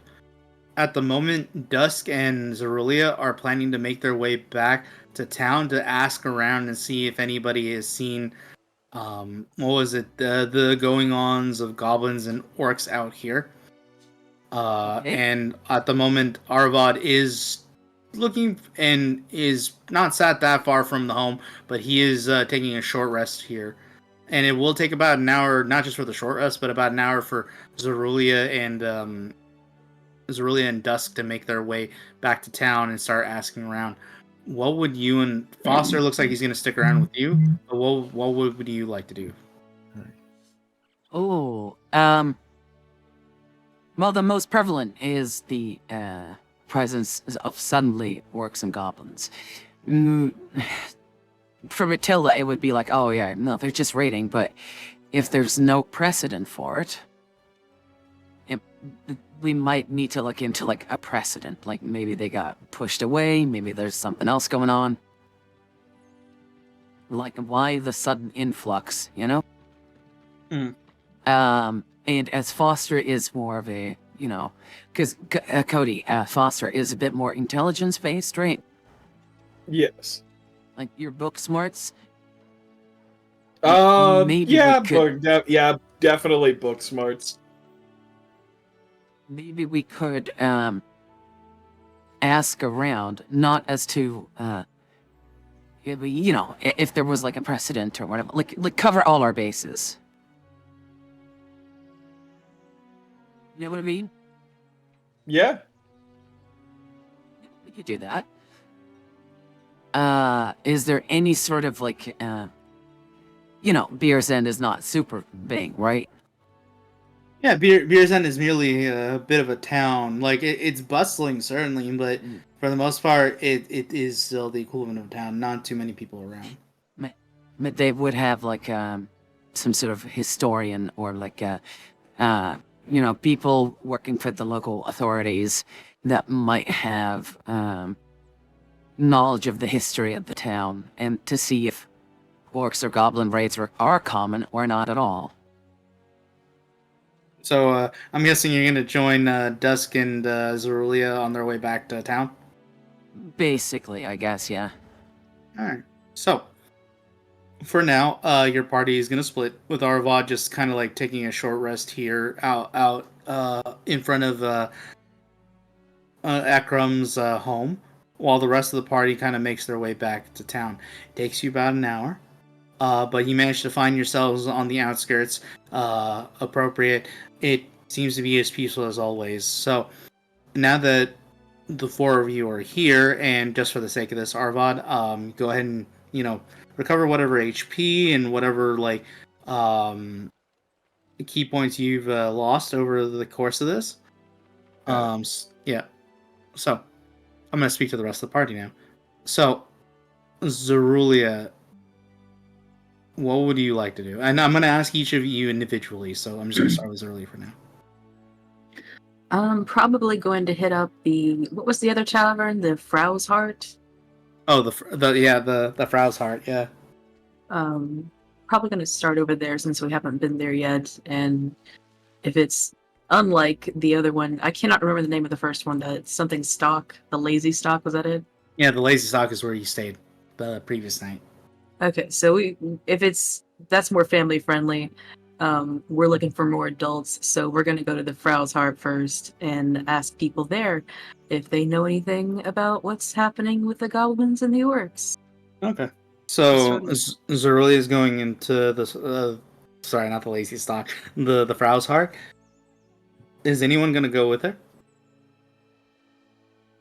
I mean, I'm with her already. Yeah, okay. So the two of you are going in that direction. All right, Mathilda and good old-fashioned Foster. What are you two going to do? I remember what you said. I just want to be sure if that's what you're going to continue to do, or if something else has struck your fancy and you'd like to get accomplished. Nothing in particular. Okay. So I'm just gonna have you tag along. And we need to discuss your means of fighting, Shorty. Why? Do you have like a ascending stone or something? Like just a way for us to talk? Because if you're down below and things are happening and you're not aware of them. Not on me. I can maybe make one. I just need the blueprints and to research it and all that good stuff. See, that might be something worth investing into. Sure. All right. You know. Oh, sorry. No. No, please go ahead. Sorry, I overstepped. My mistake. Continue. What would you like to do? No. I'd like to go to the local authorities. Maybe there's a magistrate or the equivalent of a mayor. And inquire further about the history of the town. If the raids are at all a historic thing. Like, does it come by the seasons? Does it come by the generations? Is this a new thing? From which direction are they spewing forth, let's say? Because, again, the authorities would have knowledge on this, right? I mean, there's definitely a good chance that they probably do. So you actually know one authoritative figure, but they might not be in town. You'd have to ask around, but you do know that if there might be anybody militaristically who might know of anything going on when it comes to raids or what, how often they happen, if any, it would be to ask Yenzo, who is the captain of the guard here. Okay, well, I mean, we know him, so. Yeah. So we could probably do that.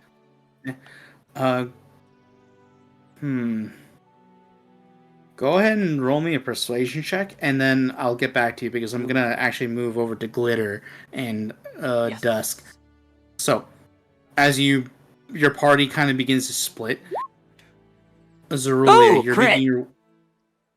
Oh, nice. We will talk in a second, but let me. So Rezulea and Dusk, the both of you relatively ask people around you in directions to how to get to the Frau's Heart, which thankfully it doesn't take you too long to get there. It takes you at most maybe 10 minutes, but you managed to find a 2-story establishment set against one of the corners of the roads that lay into the Beer's End town. At the moment, it's fairly early in the day, so when you push open the doors, you're not completely all that surprised, but when you push open the doors, there's not too many people here. There do appear to be 2 to 3 patrons kind of scattered throughout the relatively large wooden establishment, where there's multiple tables, multiple booths kind of like lined up against one side of the wall. What appears to be a large kind of like almost rusted bronze chandelier with candles giving light to the entirety of the room here. And you see what appears to be an individual kind of like walking up to you at the moment. Give me a second while I pull it up for all of us to see.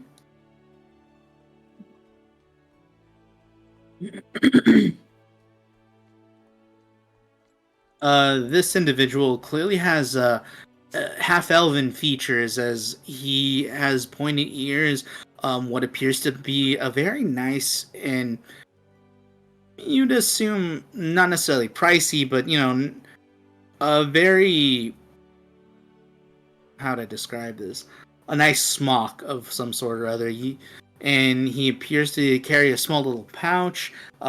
He has like gold oh my god, I can't say the word. Epaulettes. Oh my lord. Epaulets. Thank you. That ring his coat. That seems to be underneath the smock. He is carrying what appears to be a small little cup of what you can only assume to be ale, and they appear to be making their way towards you right now. Show to everyone. He calls out and he says, "Hey, nice to meet you." And he kind of like motions for you to like sit down at one of the tables. I'm a little cautious at first, so someone's approaching me, and then it's just the welcoming guy, and I give him a little nod. But I head for the bar because I want to speak to the bartender. There doesn't appear to be anyone. He's like the Walmart greeter.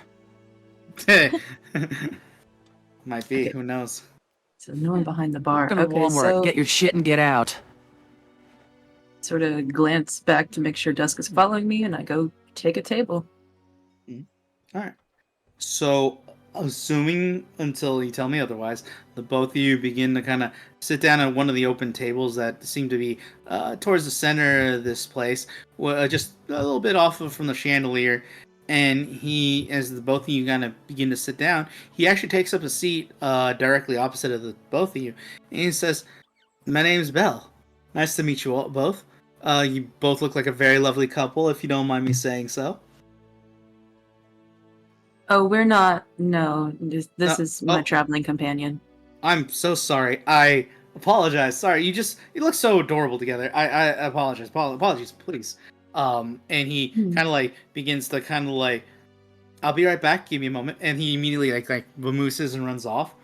He actually gets behind the bar and he begins to, what you can only assume, grab something, a bottle of some sort. You can't see from where you're sitting down, but he does noticeably grab a bottle and 2 more cups, begins to fill both of them, and then quickly puts it away before making his way back with 3 cups in tow, including his own, and he actually places them down in front of the both of you before sitting down again opposite of all of you, and he says, "Sorry, apologies. Like I said, you both look very adorable. I assumed, and you know what they say about assumptions. I'm sorry."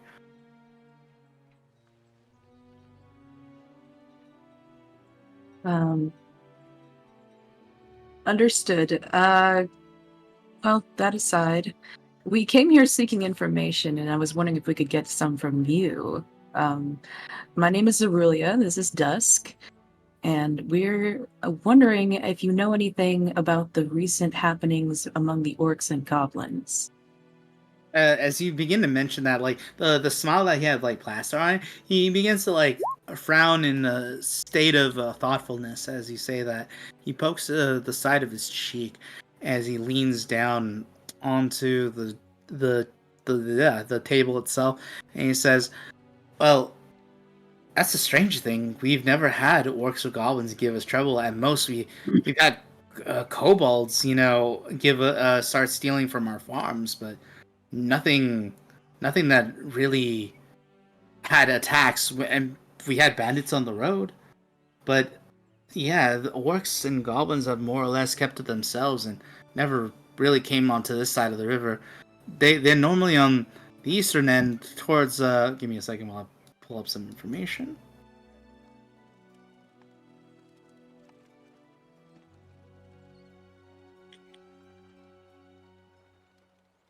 They're like east of the town of the port town of Sieve, but other than that, they don't give anyone any trouble.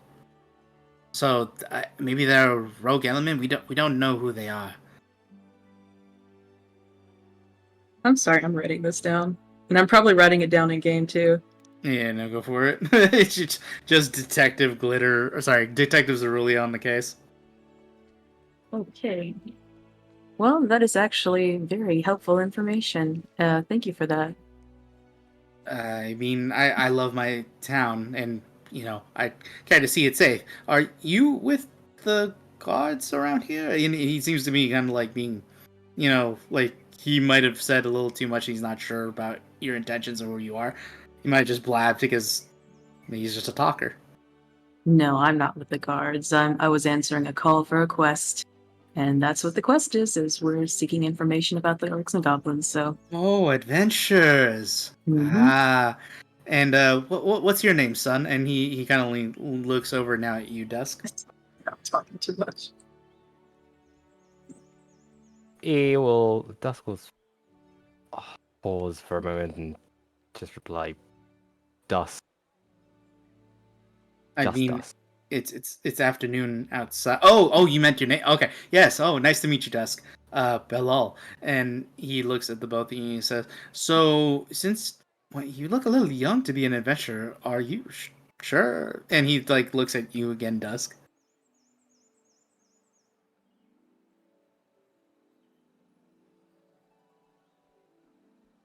Looks can be quite deceiving. Don't I know rush it. to judge Damn it, I was muted. You know, like It's fine. seeing two people walk in and assume they're a couple. Fair enough. Fair enough.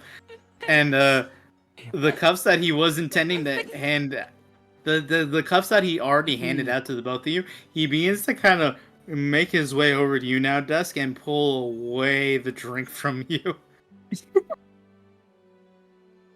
Yeah, it's fine. Oops. Do you want something else, Dusk?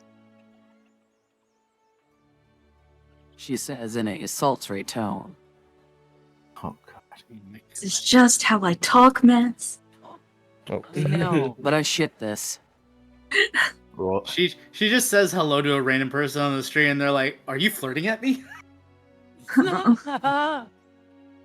I can just see it now. He talks to an older gentleman. She says, "Young lady, I'm flattered, but I'm happily married with children." All I said was hello. No. Keep this thing. So something tells me you haven't been in town long, the both of you. Only for one night, actually. Really? Where did you sleep? We were at the Lazy Stocks last night. It was... That boring old bat? Please, you should hang out with us. I'll even give you a discount if you spend the next few nights with us. Would have said You it know together, what? but that's none of your business. Like, I can check with the sorry, rest of my Nomad. party and get back to you. Well, don't keep me in suspense too long. I do and hope to see you later this evening. It gets a lot more fun and rowdy around here, so if you'd like, we could definitely introduce you to some of the individuals who like to cater and, or sorry, not cater, enjoy the patronage of our bar. Oh, I kind of exchange a glance with Dusk. Like, I don't think either of us enjoy Rowdy very much, but I'm wondering if, like, the other three might. We will talk to them about it. Of course, please speak. Just don't forget, we are here and we would definitely appreciate your patronage. And like I said, we offer I'm sure, a better rate than our competition in town when it comes to sleeping here. And I'm sure you'll have a good time if you do consider us.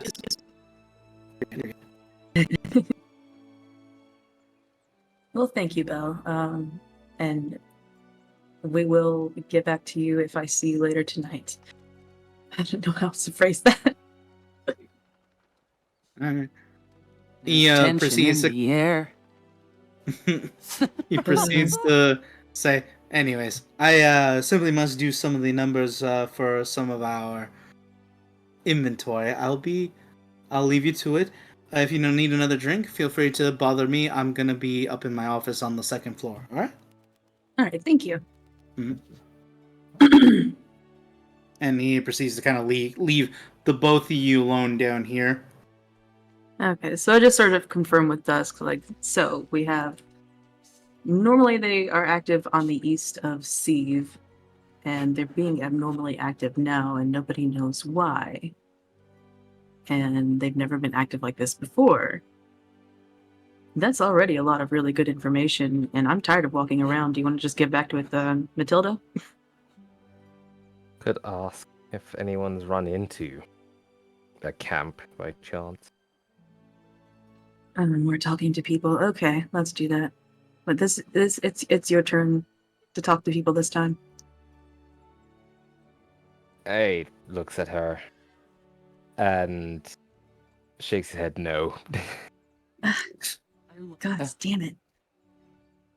I like how the two, introvert / emo people, or goth, I've heard the two angels of the group. How did we end up in this fucking situation? Yeah. You guys went off, and I'm like, all right, you guys go in that direction by yourselves. All right, let's see how this goes. Oh It my was so god. adorable. All right, so I am curious how you guys are gonna try to find Mathilda, but in the meantime, while this is all going on and this is all going down, I'm gonna go ahead and move over to quickly pan over the camera over to Mathilda and Foster. Mathilda and Foster, if I recall, you had a persuasion check. That was very easy. You managed to find and very quickly, within like a minute or two, you managed to find a very incredibly knowledgeable individual. You don't know why, but they know that as of this moment, when you ask around where Yenzo might be, it does sound like he is back on patrol at the moment. Or sorry, no, he's not on patrol. Sorry. He sent out patrols. He at the moment is probably standing at the very least guard and speaking with some of his subordinates, guarding the entrance to the town of Beer's End. So probably a little bit closer to the western end from when you guys approached, where you had been not necessarily halted, but waved through by a group of guards that were nearby. So he might be there, and there's a good chance he's probably there because this person clearly knows who Yenzo is and describes him as like one of his best friends. Mind you, whether that's true or not, that's up to you if you believe it or not. Yeah. Right. Okay. We'll go and look around for Yenzo then, at the usual watering holes, quote unquote. Like the in usual that positions regard, where in that regard, I wanted to. I'm like riding backwards on bacon while I look through my book, trying to figure out how I could make sending stone to communicate with the party when I'm below the ground. So, speaking of which, by the way, and it does take you about 5 to 10 minutes to get to that part of town. Before that, I do want to remind you, Cody, I believe you actually have a sending stone. Do I? Oh, Foster! Yeah, you looted it off of, I believe it was you who took it too, I believe. I don't know if anybody else has it, so everyone please check your inventory just in case I'm wrong. But, Nope. Yep. So somebody should have a sending stone because that was one of the things that you did loot off of the goblin boss when you guys initially fought. We have one then. You have one. Mind you, who has the other end? You all don't know, and you haven't really that no one's called through. No one's. Yeah, I'm trying to make my own. Yeah, I'm knowing just saying. Our little loot goblin here. We probably don't even know that he's got one. Covered in dirt. Foster, you have a sending stone? Yeah, we remember in the early days when we fought that one golem with the pig. Yeah, he had one. That was 12 years ago. It's like, yeah. I don't even remember getting it. I guess it should can you make a loot channel, a party loot channel? I will definitely do so later, but yeah, I'll make one for sure later, okay? Dope. But yeah, no, I remember specifically you even said, hey, I'm picking up the loot and looting all the bodies, and I mentioned, hey, this guy also had a, a sending stone. Anyways, with that in mind, you are writing backwards while looking at books and trying to understand the item itself. Go ahead and roll me an Arcana check.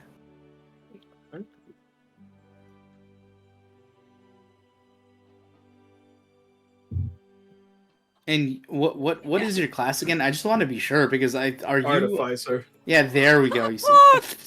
So a natural 20 for my Arcana check. Jesus Christ! All right. Well, I mean, you know how they work. You have one literally in front of you.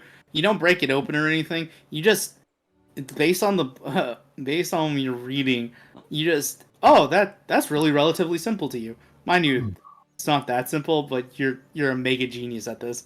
So you could, if you want, I don't know how artificers work necessarily, but I'm sure there's some way, means, or shape or form where you could in fact make your own if you wanted to. He knows because I guess the main thing would be purchasing the materials to put it together.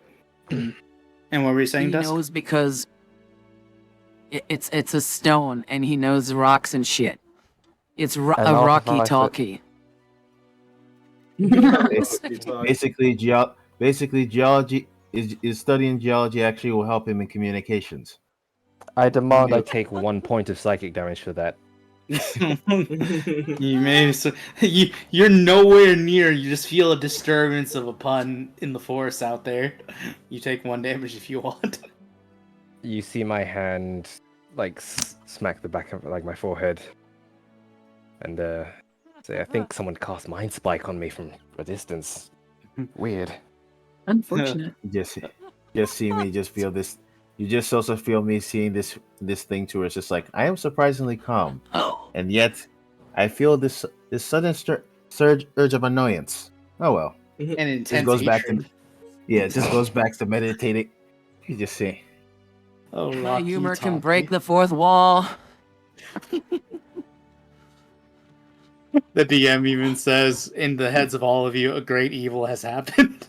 A disturbance, an unnatural disturbance in the ether has filled, and you're all either in shock, disbelief, or rage. Clutch my chest. You just see my eyes just glow. Just see my eyes just glowing like there's evil on foot. All the above. Oh yeah, this is my party. I like this. Anyways, so with that in mind, it doesn't take long for the both of you to find Ienzo. He does appear to be speaking very, not necessarily formally. It seems like at the moment he appears very relaxed, and he is enjoying a talk with what appears to be his two subordinates, as the three of them kind of like stand around to the immediate road that leads to Beerzen. He does see you about 50 feet out when he kind of waves in your direction to flag you down. He says a brief, well, it looks like to be goodbye before you both begin to kind of go on a collision course, walking towards each other. And as you approach within 10 to 20 feet, he says, well, what do I owe the pleasure of seeing you both today? I'll take the 4 then. Greetings, Captain. We met with, what was his name again? Ekram Falk. Yeah, Ekram Falk. As you said, he was a peculiar fellow. But he asked us to investigate the recent, incursions of greenskins. I shot We him. came to... yes, he did. Luckily, it was all part of a test. Is he alright? And he just actually looks genuinely concerned now, as after you said you shot him. Yeah, he's alright. Well, yeah, no, he basically asked us to. It was just a miscommunication on Foster's part. I wish I could say I'm surprised. It is the way of things, huh? Yeah, he's been a headache here, but I have always appreciated him. Same for Foster. No, Foster then... gives a thumbs up. Oh, God. So, as much as I appreciate meeting the both of you, I'm guessing this isn't a social call. No, and we were wondering, since it is concerning the tax, if this was a first-time thing, or is this an annual thing? Like have they attacked before? Is there any sort of historic reoccurrence, or is this entirely new? That, No. and if the local authorities would know if there was an outpost or a base of operations or a raiding camp of theirs in the area. He does pipe up and say, "That's a strange thing. They even close at Port Town of Sieve, that they do have an establishment there, but they only ever come out every few months, and they've never attacked anyone before.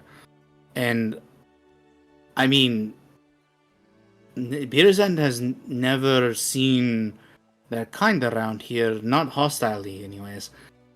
And it's strange. It's as if something, maybe they're a different tribe altogether, or maybe they've broken off from the original tribe that they came from the east of Port Steve. But we're not sure. All we know is the attack that happened yesterday. That's the first time they've ever been aggressive enough or wanting enough to do something to come out here and fight me and my group. You're implying then that it might even be a different group altogether.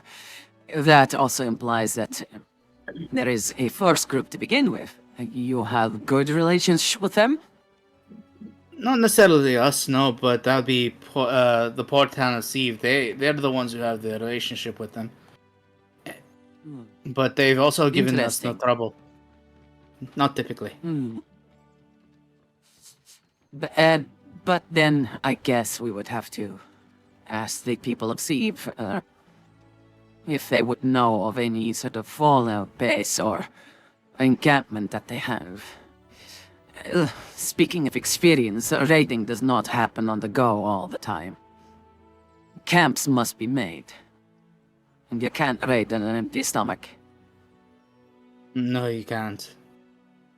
And it's as you guys are talking, actually, that strangely enough, an individual. This one dressed in very light leathers and clearly what looks to be like a cloak that is mixed in with mud, dirt, other grassland, bracken, twigs, and everything. He kind of like makes his way behind the both of you, Foster and what's the one I'm looking for, Foster and Matilda, and he kind of like sidles past the both of you, and he says, "Captain, I have a report from the scouts," and he kind of like moves over and he says, "If you'll give me a moment, I wish to receive the report," and he kind of like sidles off just to the side of the road.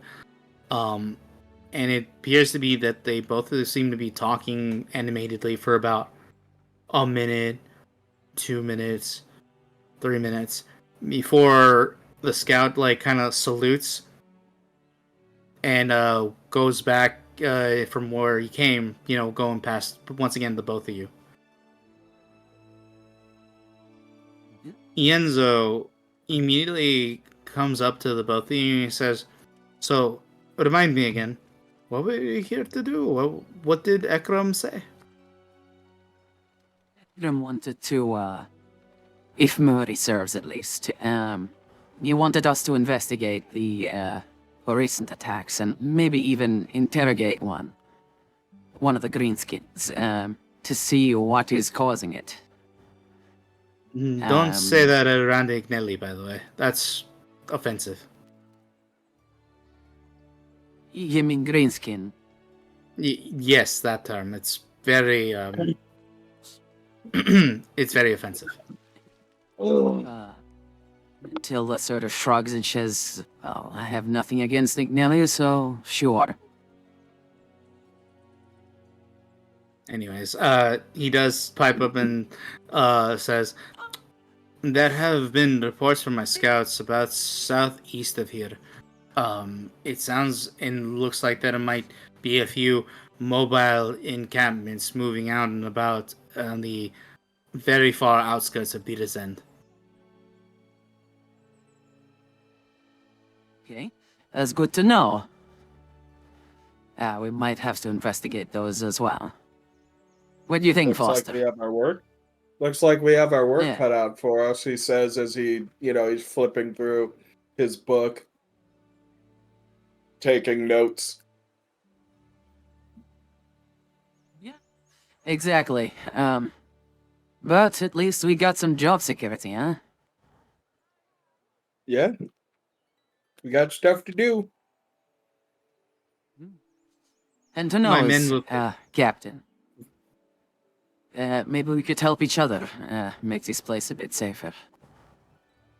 My men will guard the roads as normal. Now that I know that there are encampments out there, I'll start posting up patrols just outside the city south of here, and keeping an eye out just in case the hosts begin to move or encroach on our land. It makes me feel better to know that, the two of you plus I'm guessing the rest of your group are going to handle them. My manpower is limited. So we can only Might there's also only so prove much we can do. beneficial if we not just pool resources but also our knowledge. If we find new encampments or locations, we'll be sure to pass those along. Might be best if you did the same. I'll keep you informed then.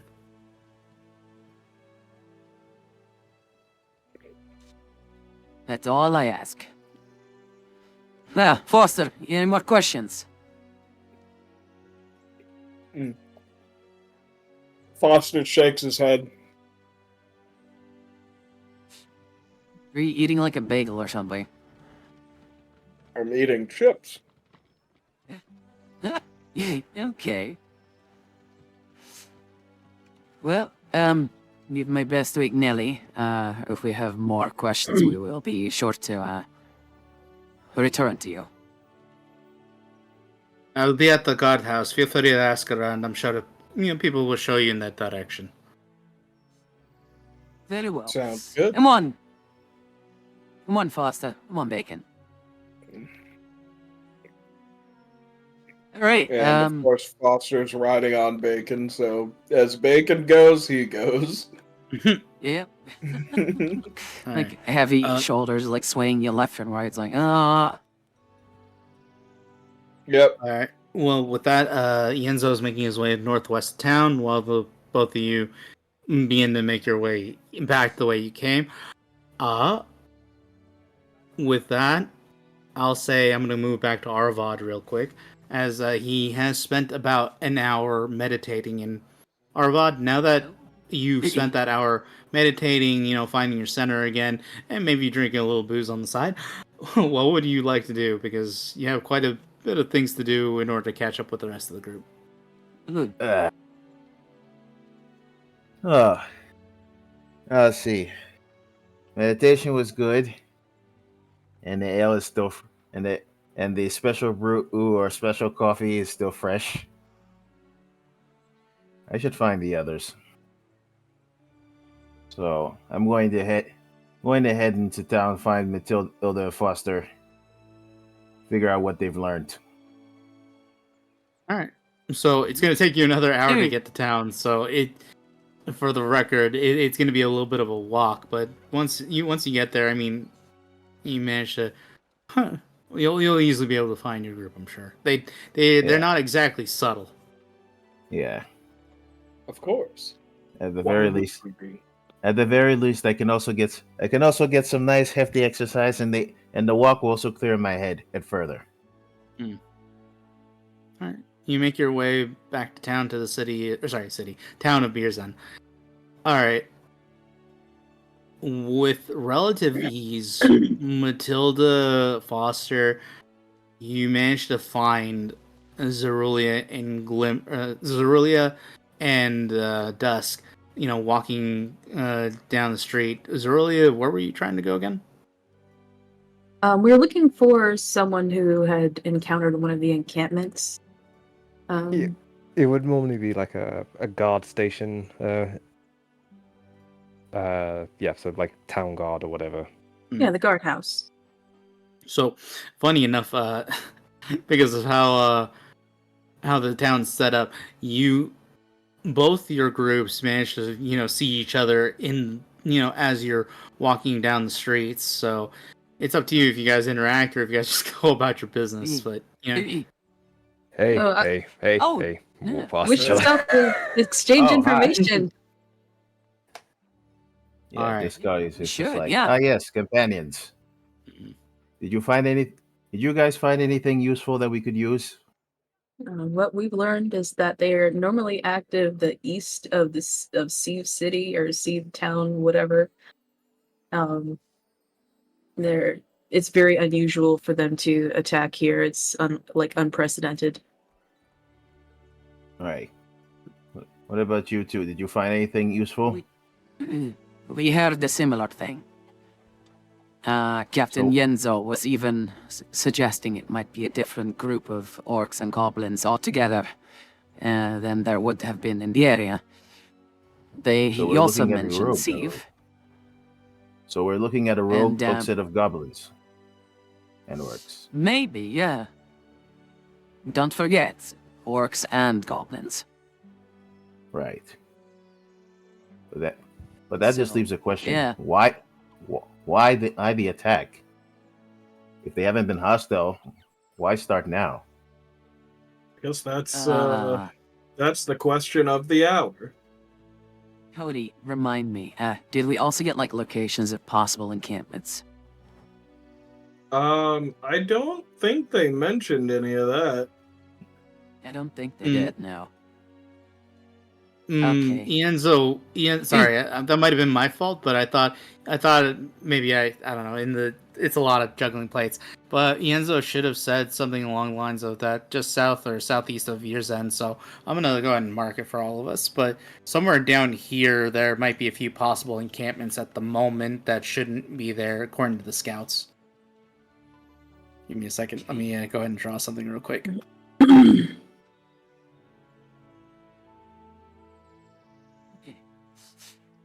Yeah, so somewhere around there. They did mention. Yeah. They did mention a few locations that might be worth our time. and it, like I show like the crude markings on like the map and stuff. Captain Yenzo has also agreed to share their information whenever something new happens. We've offered to do the same, just to make sure that we cooperate and keep this town safe. Naturally. All right then. What about you, Arvad? Are you healed again? Yes, my wounds have closed. Along with some of my special healing methods, and my mind is cleared. So I have no further desire to kill the midget. In the meantime, Foster has been busy trying to decipher, what was it? Not decipher anything, but I'm working on creating a sending stone. For communication. Yes, to try and, yes. When he's digging deep into the soil, might be handy to have a line of communication to him. Good idea. Yeah. Last of all, connection to the server has been interrupted. Oh, okay. Sorry. Sorry, I had like a red error message. It should be fine now. All right. Sorry, Nomad. Please go ahead. All right then. So, what do you think? What are you thinking that we should further investigate around the town? Further investigate around the town, or you wish to do something else while we wait? Definitely stock up on provisions, and then go to those areas. That said, I've always been one to go into the more fun or dangerous parts first. To be honest, it's the only lead we have, that and Sieve. Right then. But they would probably, send us into battle, regardless. Fair enough. Good to protect Beer's End first. The deeper they go landinwards or into this area, it makes it stands to reason that these encampments are smaller or less defended. Might be good to clean them up now. Don't let the wound fester, so to speak. Reasonable. Stop the problem before it grows any further. Yes, exactly. What time of day is it now? It's about, I would say, probably 2:30 in the afternoon. Okay. All right then. How about we stop? No, sorry, go ahead. Go ahead. I was going to say, how about then? In that case, we just stock up. You stock up now and then travel by nightfall. Oh.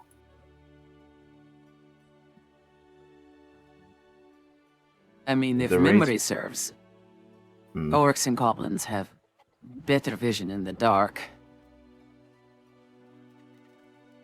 Point made. Might not be. Why put ourselves at the disadvantage, Of course. That said, Foster, when you use that little drill of yours, how big of a room can you make? Yes.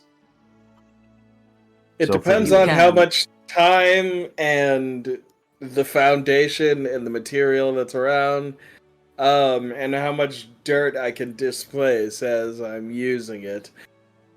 See, when I make shelter or a log cabin, when given enough time, I can make something nice enough. But I foresee, you could make a makeshift underground shelter. Or you could help me put in some foundations, or, for something. I could do that. I don't know. The dirt's gotta go somewhere. If push comes to shove, if we even set up some tents, you could, dig out a small moat or, a trench around us. Because, don't forget, last time, they were on mounts as well. Of course. We could dig a hole and make them fall in it. Would at least, So basically a prevent trap. the mounts from Some defenses Yeah. would be nice, yeah. It would be sensible. And if he's, you've seen him, Dick. He's quite fast about it. He is. Oh yes, It might very be, fast. Yeah. It might be foolish of us not to utilize it. Either way, I leave the decision on provisions and heading out up to you guys. I'm good as far as it stands, and I could probably find us food along the way. If we need it. I don't think it's that far. All right. Do we have a list of anything that we need particularly? Any ornaments? The maps, directions, Food, weapons. because I can... I'd like Thanks to my background, I can give to- everyone food and water, sir. Sorry, go ahead. I'd like to to see if we can spot a general store. I could use some materials for this new invention. All right. What about you two? Anything else you might need? Sorry, out of character. Shouldn't you only just need us 2 stones carved and then use your infusion? I mean, it's not an infusion. Can you not replicate item? Well, the items that I can replicate does not include a sending stone. Yeah, and he can also Wait, which make, book, sorry? just make normal magic items. Which just like Sammy artificer does in the other game. book are you using? What? Which artificer are you using? From which book? It's a homebrew one. Yeah, it's a custom one. Okay, because it was. Are you talking about the what you call it? The specialist. What? Your artificer specialist technically is a miner, correct? Yeah, it's an excavator. But you should still be able to use the normal artificer. Yes, I understand what you're saying, but what the infusions that I can make, sending stone is not in there. Specifically because okay, You no problem. didn't pick that one. Well, no, it's just But not you, in there. if he, yeah, It's and not he in the can list. also, regardless of infusions, just make it. Yeah. Yeah, and So, I know, but artificers get the ability to make to use any of the infusions in the core rulebook. Yeah. That's what I Yeah, mean. I can infusions are when I turn mundane items into magical items. Then I could also just make magical items. Yeah, but you can just make 2 stones, sending stones, because that's all they are. They're just No, I can't. Stone. Yeah, that's something else, but I might need other Just- materials. Let Just me be smile the away, artificer. Cody. Just by the way, Sorry, just my inner artificer is coincidentally, confused. Mr. Seth, you're an artificer and you've never made magical shit for your party. Do you really want Not to go there? once. Do you really want to go there? You barely cast spells. What's on the barbarians? What's on the barbarians act? Sorry, guys, I'm side tracking her for just a second. What's on the barbarians act? No. I'm not speaking about infusions. Again, you're confusing this. Mhm. Just normal magic items. I'm not speaking Oh, I about, don't care to I'm make any- temporarily infusing Oh, this as via bag of holding. I'm not even mentioning that. Oh yeah, that's what you mean. No, I'm just an asshole. I'm not gonna make them shit. See, okay, that's what I mean. Because you're aware that, like, Sammy and our other group just makes this, like, random common shit, right? Yeah, but they're useful artificers. Yeah. Oh, the fucking god. So, just to explain something real quick, just the idea of travel and what these squares represent in the game, by the way. So, in terms of travel, just imagine. So, I have Bacon as the main group's like show of this is where the party is for the overland map here. Mm-hmm. Feasibly, your group could travel about 3 squares in a day, which I don't know what that translates to in miles for the game itself. But essentially, you guys could travel about 3 squares in a day before you guys have to maybe long rest. The only exceptions would be on roadways, where essentially that would kind of double up your speed. So essentially, where if you were to take this square and this square, you'd be able to take one more additional square and then followed by another 3. It essentially just doubles up if you use the roadways. But anywhere else, especially in quote unquote difficult terrain, this isn't difficult terrain. Does it affect your travel speed? So if you guys are planning to be out there for any amount of time, which I mean, this stuff is like within 3 squares. It's not that far. It is going to take a few hours to get out there, unless you take the road, and then it'll probably be still a few hours because you still need to travel that. Yeah. But in terms of will... provisions, we shouldn't worry. But my background allows me to find food and stuff for people. But it's more gonna be like, hey, health potions, like mundane stuff like caltrops, or like we definitely should look into stuff that we should take with us. I mean, that's just my opinion. Would it be fair to say it's like 1 mile per square? Or considering I'll have to look at travel speeds for people in the DMG, but I'm not gonna say that because technically anyone could travel a mile in about, technically, I'm trying to remember, if I remember correctly. Damn, man, it's been so long. But a mile I don't think a mile's too easy to travel really quickly. So these don't represent necessarily a mile necessarily per square. Okay.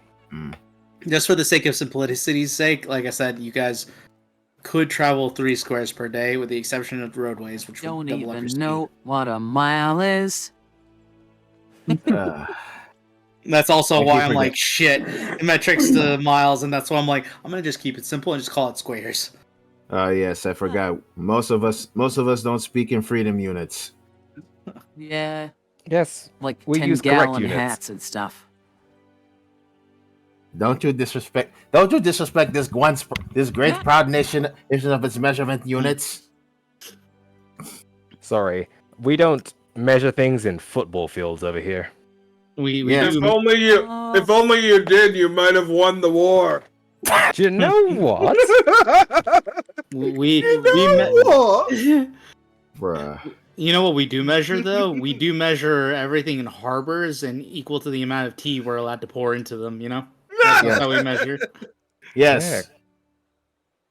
Back when we were fighting for our independence and overthrowing the king. We were just measuring stuff, guys. You guys just took it too far. Look, I just said freedom units. I wasn't implying anything else. They took it to Nobody did. the extreme. You got the patriotism going. Yes. Once again, do not worry. You will be back eventually. Not as long as the patriotism fuels my spirit. Anyway. So what would you all like to do? I'll sit by the side of the road and take an hour's rest. Gotcha. So you're taking a short rest then? Mm-hmm. I mean, I'm basically ready. A short General rest store. wouldn't be bad, yeah.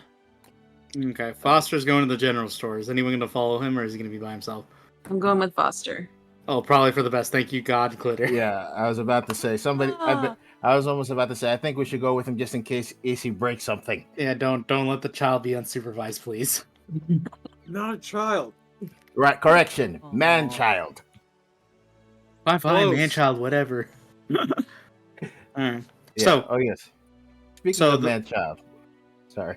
yeah, it's okay. I was just gonna say, with all of you now kind of like taking some time, probably waiting for Foster and Rezulea to kind of come back from their small shopping trip, the rest of you sit down and just kind of like relax for, I would say, probably 10 to 15 minutes. If you are looking for the general store, it's not that hard to find. Let me just quickly come up with something real quick, because to be honest, I didn't think you guys would be interested in a general store. Oh yeah. I almost forgot. Speaking of man-child, checking game memes real quick. or if you're on Matt server, check art. Oh, come on. I just wouldn't want to punch you. I just want to punch you. Yes. They. Oh. He's so small. Yes, He hence why forgot we his call him the shovel. military. He lost the shovel in the ensuing chase. Just as Oh. I just dropped the staff on my back and everything just to punch him once. Repeatedly.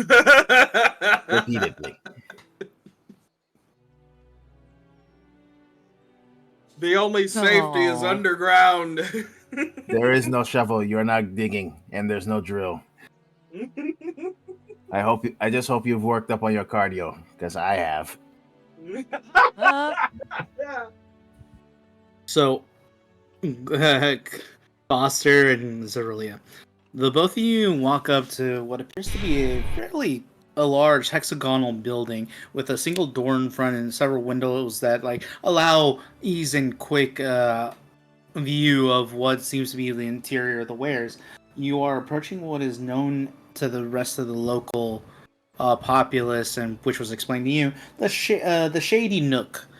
And as you kind of push the door open, you hear a small little bell at the top of the doorway, just kind of clink clink as both of you walk on inside, and what appears to be a very hefty bosom woman, by the looks of things, a dwarven woman with long braided kind of orange fire-kissed hair, cascading behind the small of her back.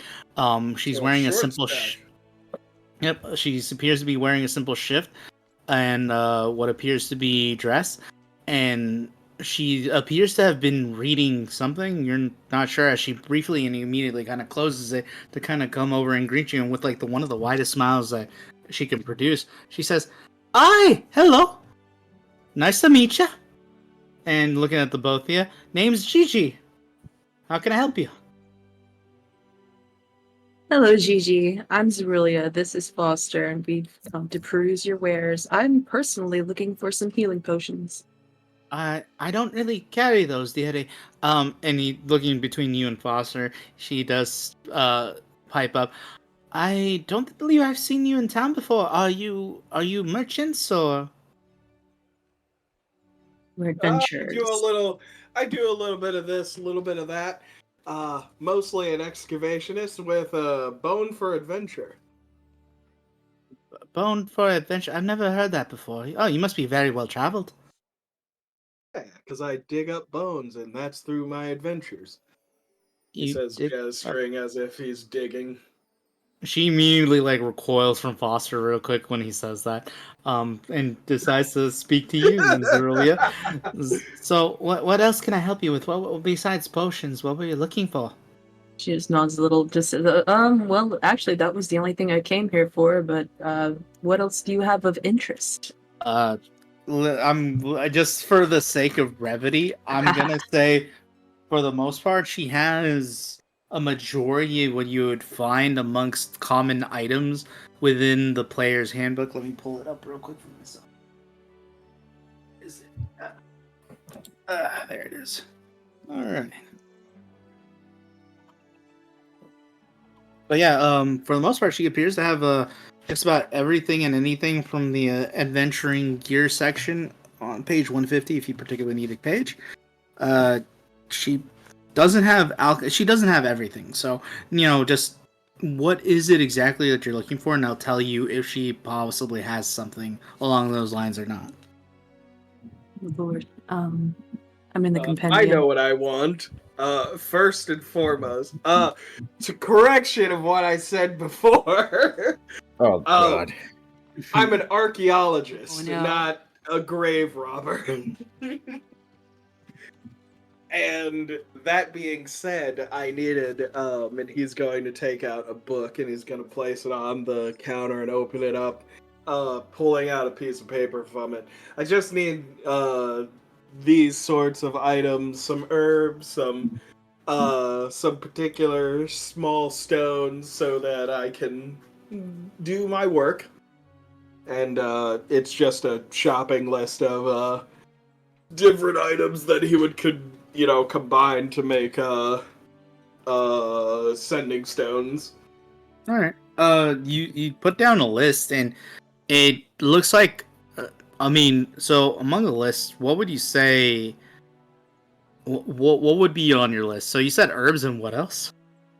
Herbs, like ore, particularly not magical ore, but ore that's been maybe infused or a touch of magic, crystals, all that good stuff. Glass.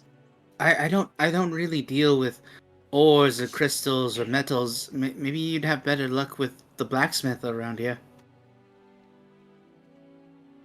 What? I mean, they ain't wrong.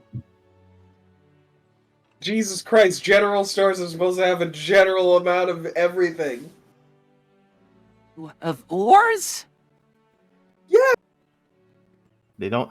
It's kind of like general. going to a department store, and we don't have any magic. We don't have any medicine here. It's like y'all have ibuprofen. They sell general commodities. Yeah. They're not. That would be a general commodity. Like, give me a generic version of like some stuff. I'm not asking for actual magical items. Jesus fucking Christ. Cody, this is a general store, not a Home Depot. You know what? Home Depot. I apologize. I'm from the U.S. of A, where I can pretty much find everything everywhere. Well, you must have really good logistics, because this is not the case for everybody. Yes, I do. There is great logistics here in fucking Cleveland. Yeah. Hi, baby. So, all right, Glitter, what were you looking for, if anything, from the general store? I've looked through everything that she might have. There's nothing that I need here that I'm aware of. I mean, yeah, you don't really find anything. There's ladders. There's lamps. There's hourglasses. Bombs? No bombs. I know, hard to believe, but what the fuck? This store is basically empty then. Jesus Christ! Oh. Like they're somebody's a disappointed. demanding customer. What would you expect from a place known for agricultural farming of what was it? Formulation of beer. What would you expect from a general store out here? Y'all got a rune smithing kit? God forbid. She doesn't have a +1 magical sword. This store sucks. I'm not saying a +1 magical sword. That's a specific magical item. I'm just like some normal shit, like some materials or anything. Like, I think about it like a video game. In a general store, you can usually you don't find special shit, but you find shit that you can make to turn into special shit.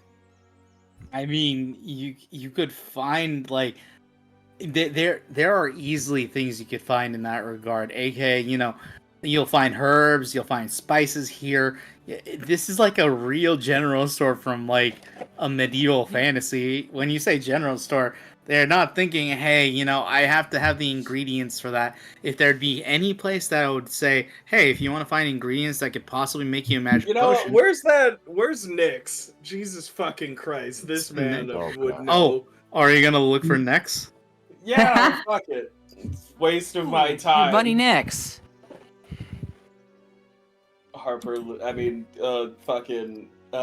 Foster leaves in a huff. You only sell normal commodities? Huff!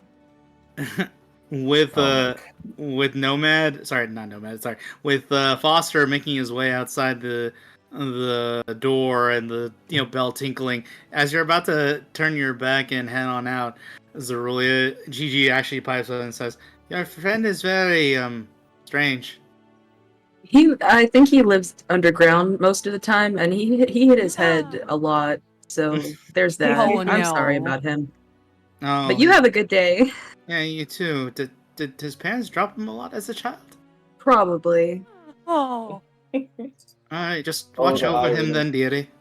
I'll do my best. Bye. Yeah, you It's all get- that take it carbon easy. monoxide from breathing underground. Is that what it That is? would that would explain no. so much. Alright, so after you kind of come out of the building, the both of you, and you're beginning to kind of like, you're looking for next at the moment, right? Foster or no? Yes. Okay. Just as you're heading up to somebody to just ran passerby to ask them if they might have seen whatever Catman, a cart with magical stuff, Batman do.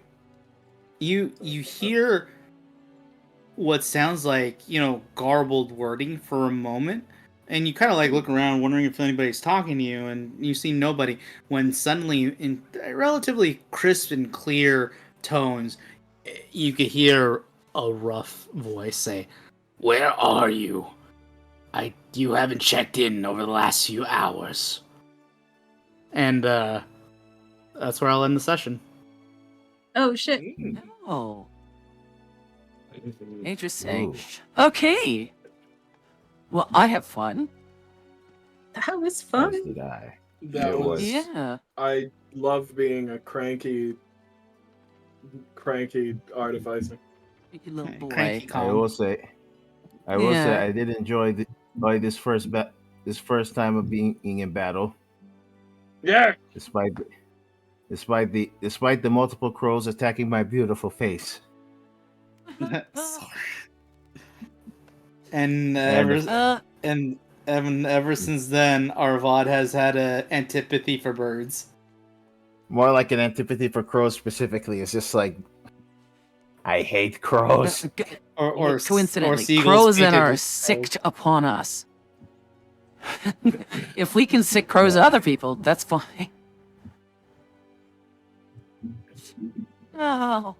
Yeah, no, looking at the map. Oh. Glitter rated with 5 years. Oh, thank you.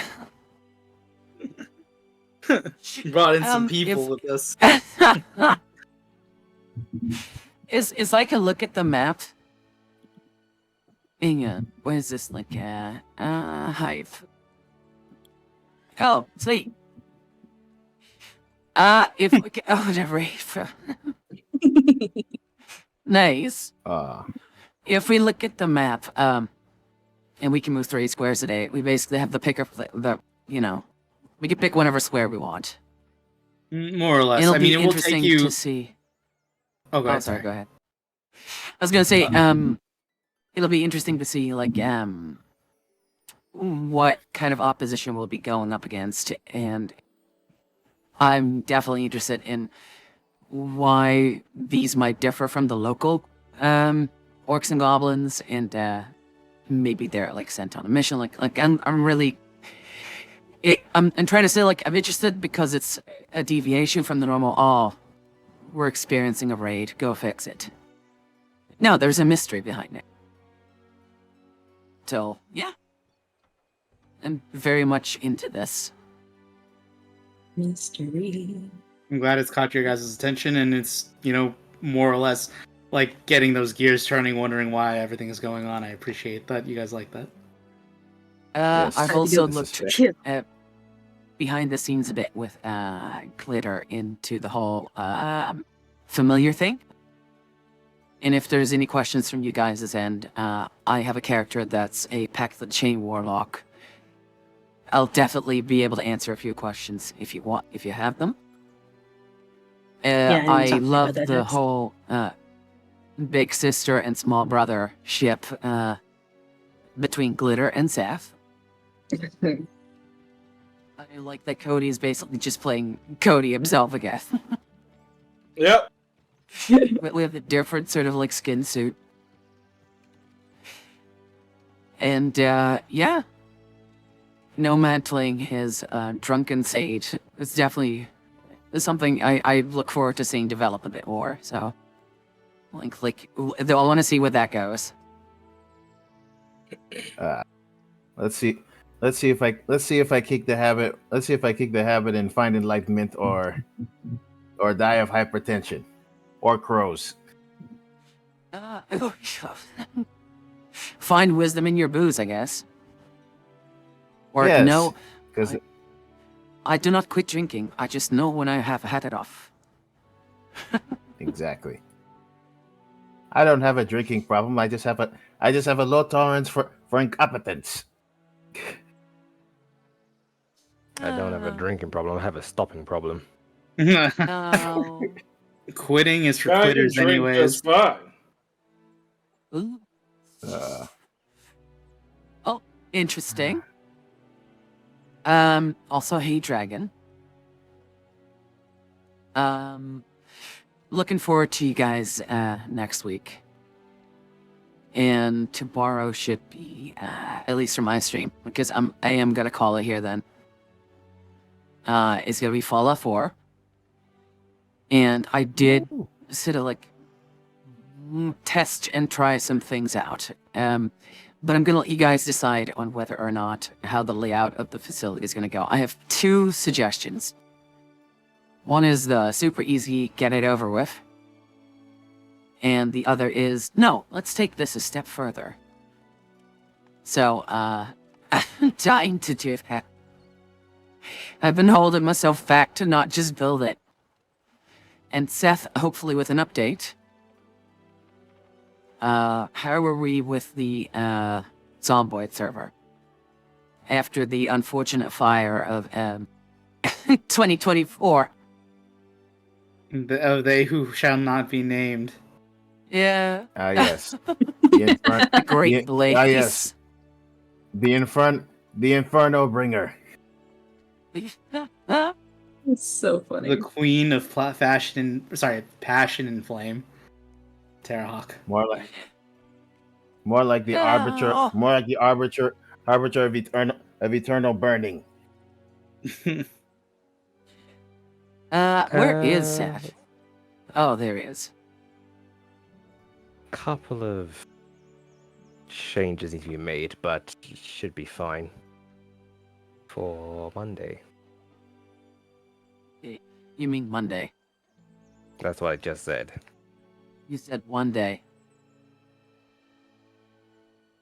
Monday Why would I is a say one Well, day. whatever. Cody, you would have loved it. We had a dog car. You had a dog car? We Had. had the dog car from Dumb and Dumber. Had. Yes, had. Yes. Also, Cody, look into Viscera cleanup detail. Seth also has it. So we might be 3 of us doing that. Why would I play it? It doesn't sound fun. It's you'll be cleaning up with your mama. Yeah, but cleaning. It'll be fine. We'll do the Santa's workshop one. It's the smallest one. You can pick up dead elves. I don't think I've ever seen elves in there, but sure. In the Santa's workshop one. Oh. Yes. Okay. Well, anywho's. Thank you all so much for joining. Unless you guys have something more to say. I'll just say thank you to our dear DM, and also thank you all for having this game. It's been fun. Mhm. It was, yeah. It is definitely more narratively driven, which I appreciate. Yeah, okay, so that's it, guys. Yeah. I guess a lesson for today. Oh, what shall I say or give? What was applicable to today? Okay, here's a good one. Don't forget you have people around you, friend or stranger alike. If you need something, it never hurts to ask. we were definitely in need of some answers and information and stuff. And, you know, if you're just gonna be stubborn and try and do everything yourself by your lonesome, you know, you're only gonna get so far. Realize that you have things or assets or resources or connections or contacts or friends and family within your environment. And if you don't see those, change environment. Definitely account for, you know, don't be afraid to really get stuck in and ask people, and like, which is why I try and help people with, you know, who are usually a bit more introvert. They typically lack someone to just break the ice and say hi once in a while and check up on how they're doing. If you yourself feel like you're not an introvert, look at the people around you. And maybe say hi to someone once in a while. You may find it does them wonders. Okay? Together we can build up our community and make it better, just a day at a time. Alright? Alright. We'll see you guys tomorrow. Be safe.